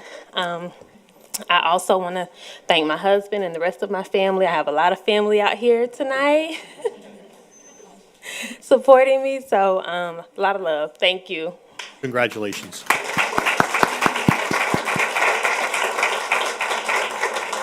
Let's get the whole family down so we can get some pictures.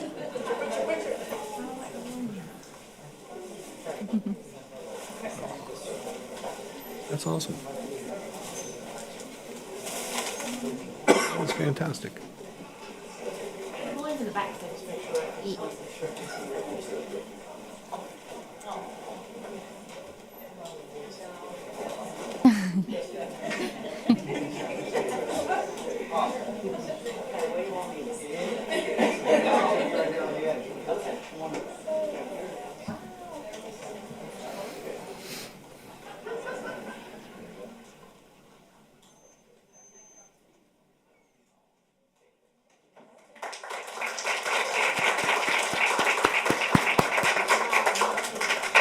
Next up, we have Earl Morse, Acting Assistant Director for Finance, being promoted to Assistant Director for Finance.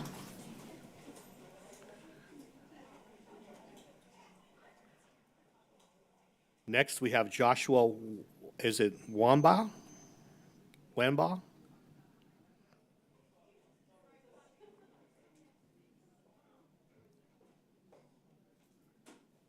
Mr. Geary is calling the hall. Let's find this.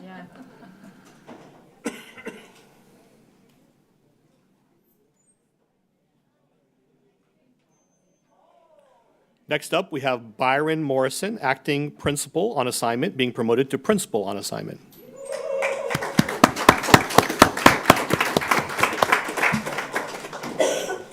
All right. Good evening, everybody. Good evening, sir. Pleasure to be here. Board, Director, Superintendent Hyde. I appreciate this opportunity to be part of the Transformation Office. I do believe there's a lot of great work happening here in Polk County, and I'm excited to be a part of that great work. I work with some great people. My new regional assistant superintendent, Ms. Bennett, has been amazing, as well as the other regionals and senior directors. So we've had a great time thus far being out in schools and just doing the great work. I want to give a special thanks to my wife, Lauren, who's here tonight. She got a job which allowed us to actually move to this area. So she kind of paved the way for all of this. And of course, I have my kids here as well, who kind of give me that motivation to put my best foot forward whenever I'm supporting schools or any of the administrators in the building. So thank you. Congratulations. Thank you.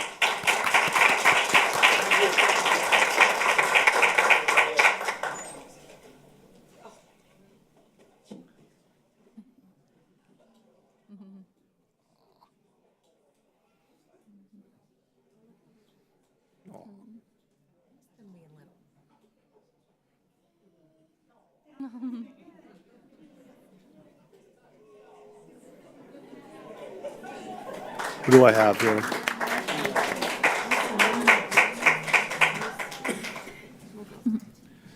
Next is Michael Wright, Assistant Principal at Combi Academy of Design and Engineering, being promoted to Acting Principal at Combi Academy for Design and Engineering.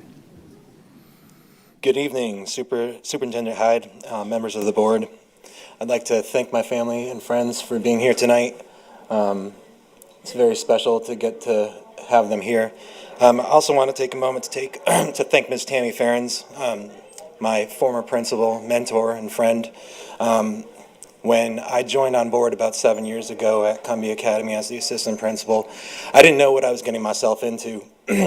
But she took me under her wing, and she taught me the ropes, and she gave me everything I need to be ready for what is about to come. I'd like to thank Ms. Kendrick for also being super supportive in my new role and making sure that all ducks are in a row and ready to go. But I'd also like to say, when you hear Cumbie, a lot of people have a stigma about what it used to be. Cumbie Academy is a miracle center. Cumbie Academy is a place where things happen on the daily that a lot of people don't see or take the time to see. I really want to acknowledge that because I've been able to see my son go from kindergarten all the way through 5th grade, now at Blake Academy as an assistant principal. I'm watching my daughter now as the acting principal in 3rd grade, and I pray to God I get to see her make it all the way through 5th. I wouldn't have faith in the school if my children weren't there, and my children wouldn't be at a better school. It's incredible the things that are happening, but you got to take the time to look. Miracles every day, working with children of poverty and showing what the difference an adult who believes can do. I'd like to thank you all. Please take the time to come out and visit us. We'd appreciate it if you did. That's why you were picked. Yes, sir. Congratulations.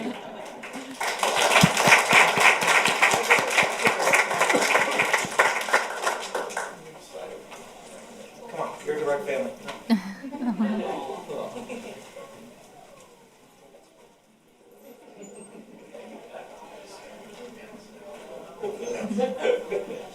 Here she is.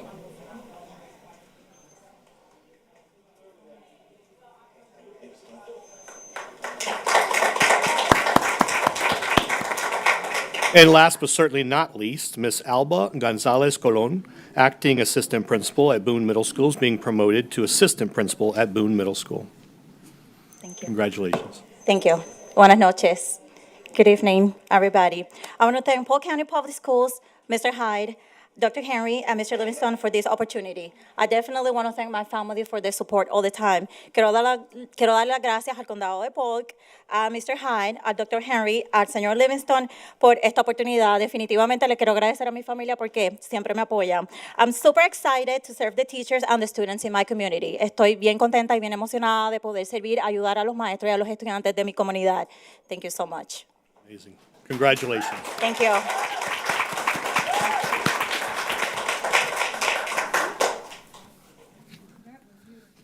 Madam Chair, that concludes new administrators for this evening. Thank you so much, Superintendent Hyde. She can do that again. It's so pretty.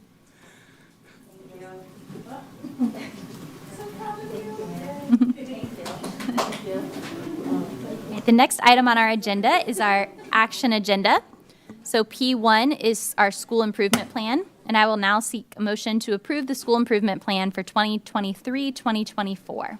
So moved. Second. Ms. Cunningham and Dr. Allen, any discussion? Seeing none, all those in favor, please signify by saying aye. Aye. Any opposed? And the motion carries. Next is item P2, Tenorock High School and Southeastern University facility upgrade, and we'll seek a motion to approve the Tenorock High School and Southeastern University facility upgrade. So moved. Second. And that was Mr. Sharpless and Ms. Fields. Any discussion?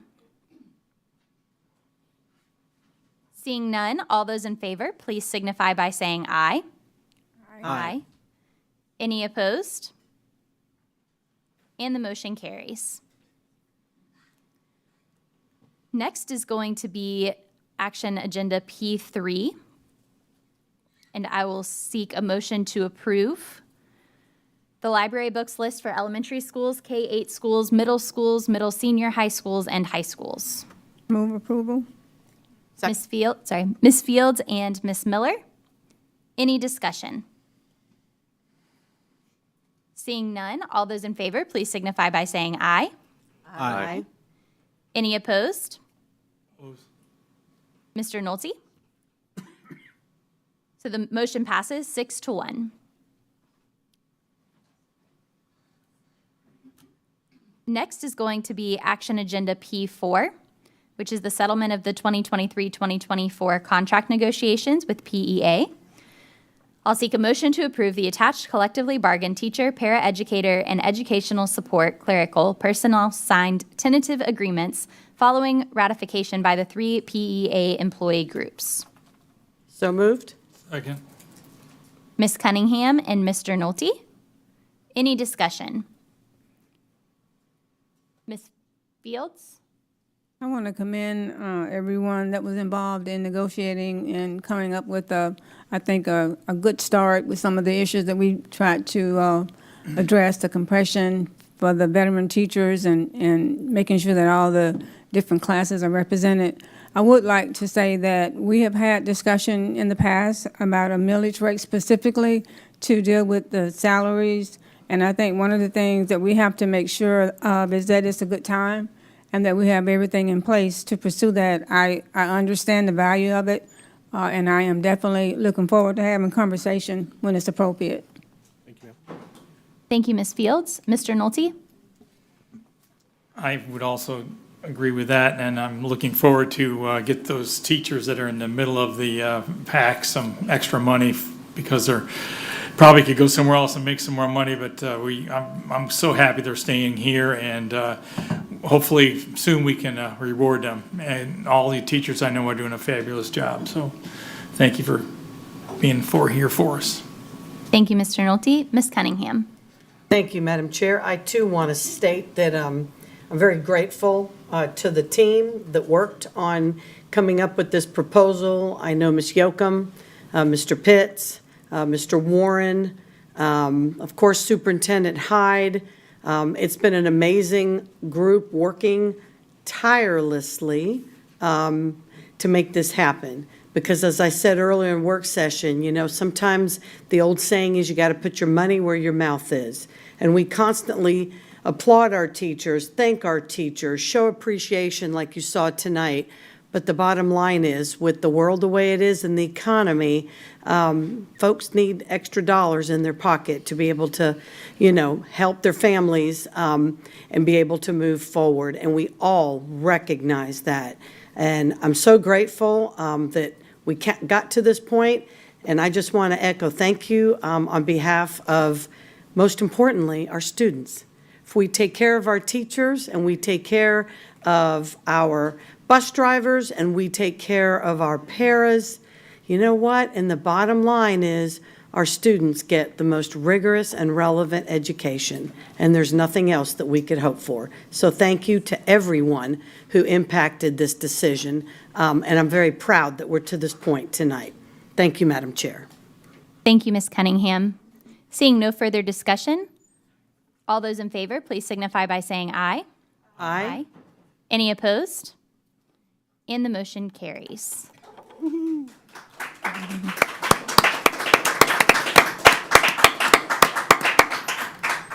And I will now close this meeting to open the public hearing. And the first order of business is any speakers. We do not have any speakers registered to speak on our public hearing. So our first item will be Q1. And I'll seek a motion to approve a public hearing on the 2023-2024 Student Progression Plan for purposes of board approval. Move to approve. Second. Any discussion?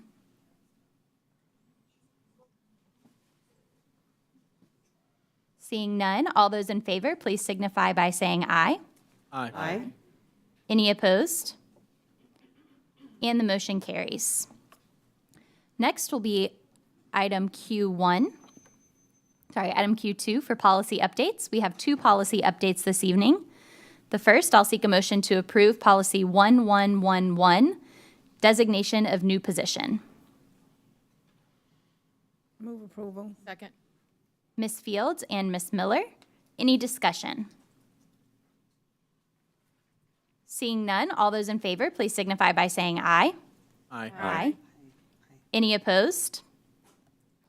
And the motion carries. Next policy, I'll seek a motion to approve policy 5330, use of medications. Move to approve. Second. Ms. Miller and Ms. Fields, any discussion? Seeing none, all those in favor, please signify by saying aye. Aye. Any opposed? And the motion carries. I will now close this public hearing and reopen our school board meeting. Next up is our superintendent's report. Superintendent Hyde. Yes, ma'am. Madam Chair, before I give the information about our next upcoming meeting, I do want to congratulate the amazing students and staff at Ridge Community High School. As you know, we recently had the opportunity to host our Commissioner of Education as he came here to talk specifically to our students, and the Secretary of the Florida Lottery System, who came to visit with students and continue to share information about the Florida Bright Future scholarships, for which there are now 4 opportunities for students to get free money for college. And I'm very excited, in fact, that 2 of them are trades vocational slants and opportunities for our students. And so they're truly, the state of Florida is truly honoring its commitment to provide opportunities for all students, regardless of what path they may be pursuing, college or career readiness. So it was an excellent opportunity. The students there were absolutely amazing, to the point that our commissioner made several comments to that end, and he's looking forward to returning to visit that school and some of our others. They were very pleased with the facility. They were very pleased, again, with the way the students interacted with them. That is one of our Civics Academy schools, and so I had the opportunity to go visit just yesterday with the civics class and answer questions for them about civic responsibility and leadership and my role and the board's role and how do we work out, purview in certain instances. But they were fully engaged, very excited, and we have now connected them. I believe Ms. Dodge has left for the evening, but I had the opportunity. They're planning a trip to Tallahassee, so I've connected them to Ms. Dodge so that she can facilitate getting them in to meet with some of our legislators in that setting and get to learn more about our system and get more involved in local government and efforts. But amazing group of students and an amazing team. Ms. Clark and her team deserve a lot of credit. They were given, as you know, we don't get very much notice. So the Friday before the event, we were told, are you interested in hosting this event? I, of course, said, yes, we're interested. Let me call Ms. Clark and see if she's interested. I gave her first right of refusal. She said, no, we'll be honored to do it. And she was able to get student permission slips and everything done very quickly. We had about 300 students in the audience. It was well-attended and a great event, so I wanted to make sure I highlighted that. We had our first also barbecue competition this last weekend. I'm not going to say anything else in case Mr. Sharpless or somebody else, I don't want to steal your thunder. But in the superintendent's report, we have a lot of things going on, as you know, wrapping up homecoming events and other things going on in the school district that, and I look forward over the next few months, now that the first quarter is ended, we will be bringing the academy improvement plans forward for you so that you can see what the goals and initiatives are there to further their experiences and opportunities for our students, because we've made great significant progress in those areas. But I also look forward to the opportunity, now that the first quarter is over, to start bringing more students in for academic and other recognition, because we are committed to that. And I'd love to see as many students here tonight, if not twice as many, as we've had administrators and other people here for this evening for recognition. So it's a great opportunity for us because there's some amazing things going on in Polk County Public Schools. So the next work session and board meeting will be held on November 14th, 2023. The work session will begin at 12:30 p.m. and the board meeting will begin at 5 p.m. The meetings will be held at the district office located at 1915 South Floral Avenue here in Bartow. Thank you, Madam Chair. Thank you, Superintendent Hyde. Next is our attorney's report. Mr. Bridges. Madam Chair, I have 3 items for the board tonight. The first is a recommendation to approve a proposed attorney-client engagement agreement with Wagstaff and Cardmell and co-counsel Curtin McConkey and Han Arundel Harrison Sale and Beasley Allen Crow, Methvin Porras and Miles, and Goza and Honnold. These are law firms that are representing school districts across the country in mass tort litigation against various social media entities in connection with pursuit of claims for damages associated with use of social media by students. It's on a contingency fee basis. There's no cost to the district. We will engage in, if it is approved, we'll engage in discovery, provide that information to them. At this point, it appears that about half the school districts in Florida have joined litigation, either this one or similar, and as well as school districts across the country.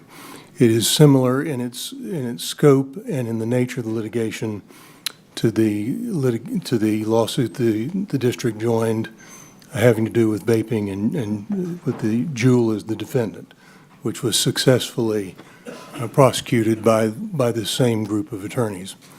So for your consideration, I would recommend approval of that. Thank you, Mr. Bridges. I'll now seek a motion to approve the proposed attorney-client engagement agreement to provide legal services in connection with the pursuit of claims for damages associated with social media in litigation. Move approval. Second. Ms. Cunningham and Mr. Sharpless, any discussion? Seeing none, all those in favor, please signify by saying aye. Aye. Any opposed? Aye. That was a aye, yes, you agree, not oppose, correct? I oppose, actually. You oppose, okay. So it carries 6-1. Thank you, Pam. The second item that we have this evening is, you'll recall that the board previously approved settlement of claims pursuant to the litigation that I mentioned earlier against Juul and various vaping entities. And that was a mass tort litigation brought by the same group of attorneys we just mentioned. And the school district's share in that settlement was a nice 7-figure sum. At that time, they indicated that there was the possibility of additional funds once they performed some housekeeping and as long as they had a sufficient number of the plaintiffs who approved it in timely fashion, which they did. And they have now offered an additional amount of $752,446, which would conclude that litigation, and I would recommend that you approve that settlement as proposed. Thank you, Mr. Bridges. I'll seek a motion to accept the proposed global government entity settlement agreement with Altria Group Incorporated, Philip Morris USA Incorporated, Altria Client Services LLC, Altria Enterprises LLCF, and Altria Group Distribution Company for the gross amount of $752,446, inclusive of attorney fees and costs, and to authorize the board chair and superintendent of schools and the general counsel to execute all documents incident to the settlement of this case. So moved. Second. Ms. Fields and Ms. Miller, any discussion? I have something. Ms. Fields. I don't really want a discussion, but I just want to have Superintendent Hyde to kind of say very quickly how those dollars will be used. Please. Are you going to propose? Ms. Fields, you want me on the record multiple times do. as it relates to this. So for the Jules settlement, there are two areas that we will expend funding on. Number one is obviously educational support, anti-tobacco, anti-vaping campaigns in our schools. In addition to that, the majority or the bulk of those will go into vape detection devices in our middle school and high school restrooms, so we can help defray those issues as well. Thank you. Yes, ma'am. Any further discussion or making Mr. Hyde go on the record? All right, seeing none, all those in favor, please signify by saying aye. Aye. Any opposed, please signify by saying nay. And the motion carries. Thank you, ma'am. The third and final item that I have for you this evening is a request for authority to advertise a public hearing to be held on December 12th, 2023, during the regularly scheduled board meeting for policy updates, including, and I'm going to run down the list very quickly, 2266, non-discrimination on the basis of sex in education programs and activities, 5136, wireless communication devices, 7544, use of social media, 1120, employment of administrators, 3120, employment of instructional staff, 4120, employment of support staff, 1121.01, background screening and employment history checks, 3121.01, background screening and employment history checks, 8475, criminal background screening for contractor access, 5771, search and seizure, 1217, weapons, 3217, weapons, 4217, weapons, 5772, weapons, 7217, weapons. Weapons is a popular topic. 2370, educational options, 2120, school improvement, 1242, professional learning, and 3242, professional learning. Thank you, Mr. Bridges. And I'll now seek a motion to approve to advertise the public hearing for the policy updates Mr. Bridges just read. So moved. Second. Ms. Cunningham and Ms. Fields, any discussion? Seeing none, all those in favor, please signify by saying aye. Aye. Any opposed? And the motion carries. Thank you, Madam Chair. Thank you, Mr. Bridges. Next on our agenda is board member reports, and we'll start with District 1. Dr. Allen. District 1. I'm going to start with my pencil stat for you tonight. And I was going to say, did you know that the average pencil can write about 45,000 words? I shared that stat with my students today in my principles of game design class. And then at that point, they started to banter what the longest words that they could recall that they had memorized growing up. So it would write less, but there's your stat for today. I mean, we've been so busy and so consumed, and just reflecting on our work session today, I was drawn to a discussion about an issue with some students and whether they should have been placed in the proper course or not. And so I wanted to start my comments off by just saying thanks for the responsiveness from Superintendent Hyde and his team on that particular issue. But then I was just reflecting back on the last 2 weeks of maybe several different things that when a parent brings an issue to me or sends a text message, because we are all accessible. You can go right on our page. You can hit my phone number, send me a text or call me. It'll come right to my phone. And then hopefully I can follow up as quickly as possible. But when that issue comes forward and I connect with the superintendent, how quickly things happen. So here's one. I just wanted to say again, thank you. This came to me from a teacher. I wanted to say thank you again. Thank you so much for meeting with me. Whether it was serendipity or intervention, I'm inclined to think that it was the latter. Things started moving along well. We were getting up and running, not at all there yet, but we can work and we're making our work. Always a win in my book. My students and I thank you. And this was a text message. Just a quick follow-up from me. Hope our district offices reached out and things are moving forward. The response, I heard from someone yesterday and expecting to hear back from her in the next day or so. Thank you for getting the ball rolling. We have a heavy lift here, but just to let you know, we are accessible. So grateful to serve in this capacity. What a great day to honor and to recognize some great things happening in our school district.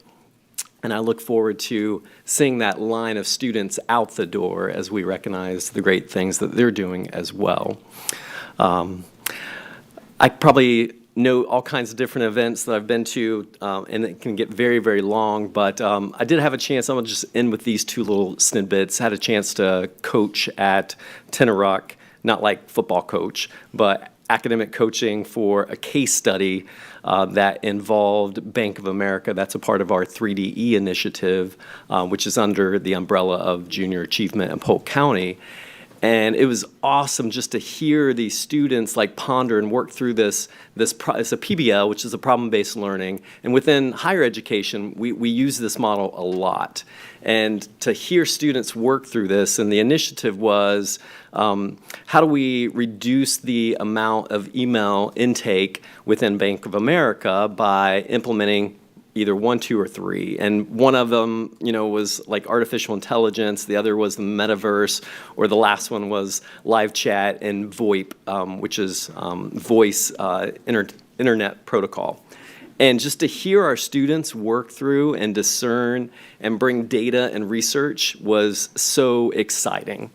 And then just yesterday, our students, I had a chance again to be a part of an entourage of students where we went to the sheriff's office, and our students then pitched a case to their human resources department. And here Sheriff Grady did have an opportunity to speak with our students about his early days serving on the ambulance and delivering as a 16-year-old, delivering a baby. And he shared that with our students, and they're always like, what? No way. And I can't imagine that. But beyond that, I think our junior achievement students did an amazing job pitching their problem-based learning to the Polk County Sheriff's Office Human Resources Department. So just a couple highlights. Glad to be here. Madam Chair, that's all I have. Thank you. And next we'll go to District 2, Ms. Cunningham. Thank you, Madam Chair. In the effort of time tonight, I will hold my comments for our next meeting. Thank you. Thank you, Ms. Cunningham. Mr. Nolte, District 3. Thank you, Madam Chair. I'm going to cut mine close to all the schools I visited. I just saw tremendous things from the teachers teaching, students listening, faculty members doing what they were supposed to do, and everybody's working together great, and just super impressive. I also attended several sporting events, and it was good to see the super morale. Even students that weren't even playing either volleyball or football, they're backing their teams up. It's nice to see that pride. On a sad note, I attended Andres Martinez's service down there in Fort Meade, and it's so sad. 9 years old, he would have been 10 the next Friday, and it was touching. And I can't think that. Think over in the Middle East right now. That's probably repeating itself. And we need to pray that somehow over in that Middle East, they can find a miracle and get peace and stop this, because I feel so bad for those young people, those kids over there. So anyway, we're doing a good job. Keep on working, keep on being hard. Thank you, Mr. Hyde, for your work. Thank you all the people here to put all those things together, and the union for getting together, and God bless you, God bless America, and God bless Polk County. Thank you, Mr. Nolte. And Ms. Fields, District 5? I'm going to keep mine short, like Ms. Cunningham referenced. I see there's a lot of speakers, which is good, but I do have a time-sensitive request. I am a part of Girls Inc., which everyone knows, which is a United Way agency, and we've been very blessed to receive funding from United Way for many, many, many years. And I want to thank Superintendent Hyde for allowing nonprofits to come and to share how we're partnering with each other. And one of the neat things about United Way is that if it's not a United Way agency, as long as it is a 501c3 agency, you can make your contributions through United Way for them. And so today, I'm challenging my board peers to, if you aren't already given to United Way, you all have the form. It was given to you. And I am challenging you to make a pledge to United Way. They do payroll deduction. You can make a one-time payment. Whatever works for you will work for them. But this money goes back in the community, and it is very well scrutinized, and we have to account for every penny that we get. And it makes an impact in so many lives, and you never know when you might need the service. So I'm actually going to make a pledge today. I'm giving this to Jeanette Crowley. And again, I would encourage you all to do the same, and I'll wait for next month to give my other items. Thank you. Thank you, Ms. Fields. Does our department, can we compete for the United Way? Yeah. I'm just curious, if Superintendent Hyde's department could win last year, I feel like we should be able to compete. We do have a bobblehead. Mr. Sharpless. I have a few things. First, I want to congratulate, I was on the prize patrol for District 6. I want to congratulate Kelsey Matthews from Pinewood Elementary for being District 6 Teacher of the Year, and Matthew Brojanowski from Roosevelt Academy from being for this District 6 School-Related Employee of the Year. I look forward to both of them winning at the Inspire Awards, because District 6 is the best. But in all seriousness, congratulations. It's to be recognized by your peers is something truly remarkable. Superintendent Hyde did allude to this, but I appreciate you allowing me to say this.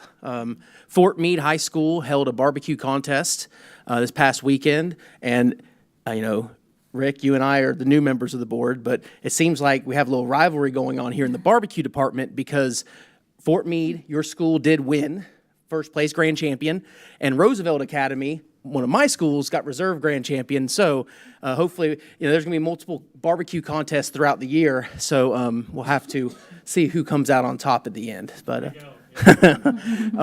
also, I attended McLaughlin Academy of Excellence. Had a reception for the new academy they're bringing, the new career academy from Duke Energy, the Duke Energy Academy. I was there. I want to personally thank Duke Energy for investing in that school. It's in Lake Wales. We need more career academies, especially in that energy area. So I just thank you, Duke. I appreciate it. Two other things. I started an initiative this school year, my agricultural literacy initiative, and to date I've been able to read at 3 of our elementary schools around the district. I've got some more coming up as well, so I want to thank Eastside Elementary, South Point Elementary, and Alturas Elementary for having me come out and read to your students about agriculture, something that I find very important. I want our students to realize that milk does not just come from Publix; it actually comes from a cow. But there's a lot of other things too. And the last thing is a very sombering and serious point. And on October 14th, I was given the opportunity to tour the 1200 building at Marjorie Stoneman Douglas High School in Parkland. I'm just curious, did any other board member, was any other board member given that opportunity or able to go? No? Okay, well, I would highly suggest if they present it, that opportunity is presented to you. Sorry, it's hard. I'm trying to fight back some emotions here. To tour that building, it is relatively undisturbed. The plan is to demolish it over the summer. It just made some things real. You know, we vote on student safety stuff here as board members. This is the kind of stuff that keeps you awake at night as a board member. Personally, I have 3 sons. My wife's a teacher. My mother's a teacher. My father's a teacher. My brother's a teacher. My mother-in-law's a teacher. My father-in-law works in our maintenance department here at the school. So I've got pretty much my entire family is on a school campus every day. And to tour that building and to walk over the glass, to see blood stains, to see what I saw there, that will never go away from my memory. And so when we make decisions on school safety here, that will always be in the back of my mind. And so if you, fellow board members, if you have an opportunity and that's presented to you at all, I would take it because time's coming short on that. But I mean, it's serious and it's something that we deal with. So I'm just going to end there, but yeah, I'll stand there. Thank you, Mr. Sharpless. Ms. Miller? I just have a few things. I want to go back to that project-based learning at Tenorock. 3DE, sometimes people think it's a printer, and because it is 3D printing, but this is not what the program is. This is a program that involves the community and needs community support. If you're a business owner and would like to get involved in mentoring these students, it's a curriculum that goes throughout their day that talks about how to solve problems. And we have corporate sponsors that come in, and it happened to be Bank of America. And I got to see the kids. I was able to judge that, and it's hard to judge because I think they all did a great job. But you got to see kids take problems and actually come up with the solutions, and they present them back to the company, the representatives from Bank of America. I saw kids who had never thought about banking, didn't even have an account, didn't know how to open a checking account, go from only learning about that all the way to suggesting that they make their apps available for virtual calling because nobody wants to iChat with people they don't see. So it was great to see the kids involved in trying to come up with solutions. And I think that's what it's about for our kids, trying to resolve real-world issues. It gets them excited about learning. I want to mention this Friday at Roosevelt Academy, there'll be a dedication ceremony for the welding program. I'm mentioning this, it's not my district, but the people that made this possible, the Gassett family, I grew up in church with, these were good people that left their money to students of Polk County. They didn't have kids of their own, but they wanted to make sure education was readily accessible. And Mr. Gassett was a welder and familiar with that, and so they're opening the welding program, along with the Garcia family, which is also related to the Gassetts. They're providing a $20,000 donation for welding supplies, from providing DC welding booths, and a $20,000 donation for welding supplies. And the Gassetts are no longer on earth to see this, but I know their family members are, and people that knew them growing up and knew how much they cared about the community knows what this means to them. So I'm excited to join that at Roosevelt. I'll see you out there in District 6 on Friday at 9 a.m. You don't need to RSVP if you've known the Gassett family or you want to support that welding program. You can just be there at Roosevelt at 9 a.m. on Friday. I have one other thing to mention. We are doing something we've done in the past. It's a meet and greet throughout the county. They're called town halls, and it's for our support service staff. So anybody in ESE, all of those staff members, and that crosses over to mental health and social services, all of those things will be accessible to the community. We have a lot of new staff in those areas, and in the past we've done this and it was very successful. The first one will take place, and I think it's actually at Roosevelt. Something about Roosevelt, we're having a lot of activities out there.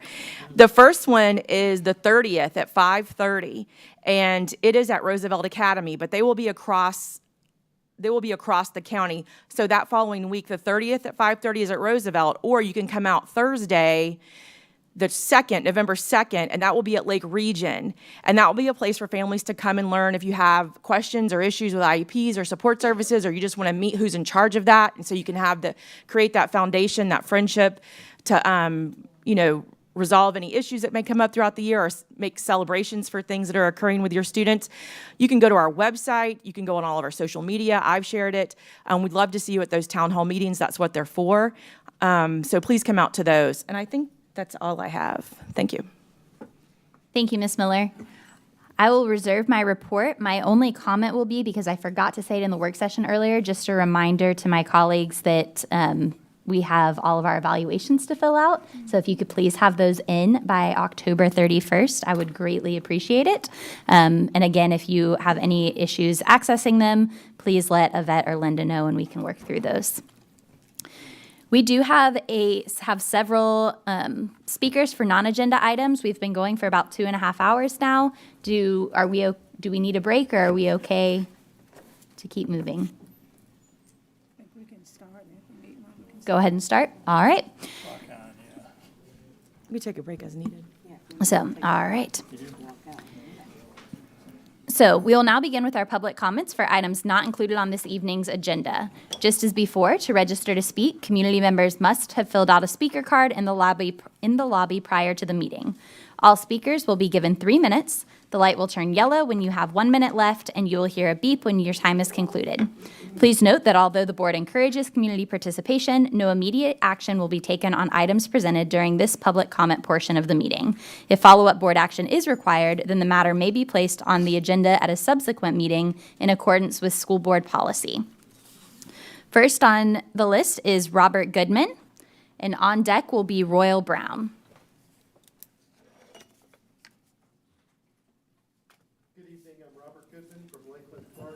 Start off by congratulating two board members. Board Member Wyatt and Board Member Sharpless, I understand, are parents to new children. That, as a parent of 3, that is one of the best things that ever happens to you in your life, so congratulations to both of you. I know it's not your first, and I believe it is yours, so congratulations on that. I do want to thank you for the gaggle clarification. I was able to speak to Ms. Pasco about that, and it does make me feel a little better that gaggle is not being used in our district the way it is in some others. So thank you for trying to protect the children, and that's what I'm going to talk to you about the rest of the time. Last week, I was at the Florida Department of Education State School Board meeting, and I got a chance to talk to several board members, FDOE officials, and Chancellor Burns. And I want to share with you some of the information we learned. It was validated that all content in the library, whether it's a student library or a classroom library, in a media center, is the responsibility of you and the superintendent above all else. It was said that all of our books are good under Florida statutes and state board rule. I gave the same packets that I emailed to all of you yesterday to the state school board members, and that was not quite the reaction I got from them. I encourage you to read those. It also was said that we have policies and procedures in place. First, they're not working. Second, these are the procedures, or these are the policies, these are the procedures, and if you look, they don't even relate to each other. They're totally different. According to the policy, there is supposed to be one of you at every book challenge. I've monitored all the book challenges for the last 1.5 years. There are no board members, but it clearly states in board policy that you are to be present at those. It also says that there's supposed to be 3 parents and 5 staff members. When I pulled the records for Kathleen, there were 2 minor age students, and there was 2 parents listed. So we're not following the guidelines. Chancellor Burns also confirmed that a parent or resident who challenges a book does not need to read the entire book. The form says that they have to. He said that is for data collection only. One of the state school board members looked at some of the content and said, I wouldn't read more than 3 pages of this. So it's clarification that the whole books do not need to be read, and I sent you excerpts. We also learned that many school districts in the state are making it difficult for parents to find the challenge forms on their websites, and they're making the challenge process cumbersome and hard, and they discuss that at a board level. I don't know if that's the case here. I just want you to be aware that that's there. Also, contrary to media propaganda, no book in Florida has been banned. No, just because it's not available at a school, there are no brave books in our libraries. They're not banned. They're just not available to students. Age-appropriate books are not banned. Okay. Next is Royal Brown, and on deck is Matthew Gracholski. I withdraw my comment. Thank you, Mr. Brown. Matthew Gracholski. All right, he's coming around. On deck will be Nancy Willett.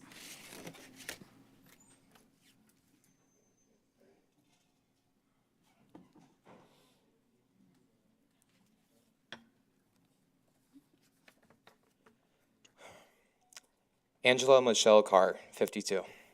Gerald Gallion, 29. Anult Joseph Lagar, Jr., 19. Those are the names of those murdered in Jacksonville on August the 26th, 2023. I'm tired. I'm tired of these meetings having conversations and dialogue sprinkled with hate. You all took an oath to protect kids in this county. Don't exclude certain ones for being different. Highlight them. Listen to them.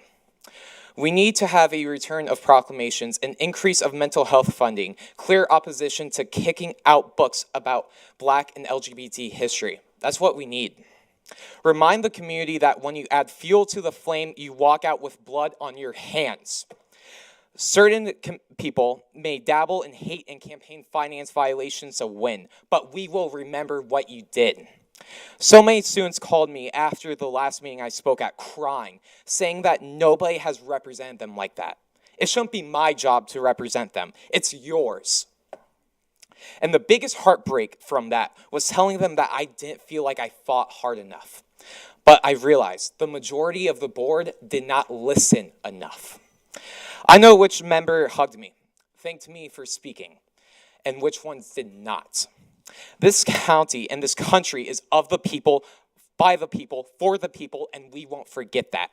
People ask me why I sit here and yell at you. I don't want to. I don't want to be here almost every single Tuesday. It's because I hoped that you would listen, but you didn't do it. We live in the state where to be called a nickname in the classroom, you need to get your parents' consent. But it does not matter if that nickname is the F slur in Polk County. Let me tell you something. The first time you learn and you love a transgender student in the state of Florida is the level of hatred that they have faced and has festered in our hallways, yet you haven't condemned it properly.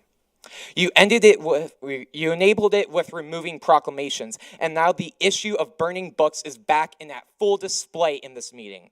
Christ Almighty, can we have sane and sensible schools again? Alas, we saw the allies of those who murdered those 3 innocent community members in Jacksonville in the room that very day you voted to strip proclamations. They were the same people who rallied in Altamont and Munn Park, yet only a small group of you publicly condemned them.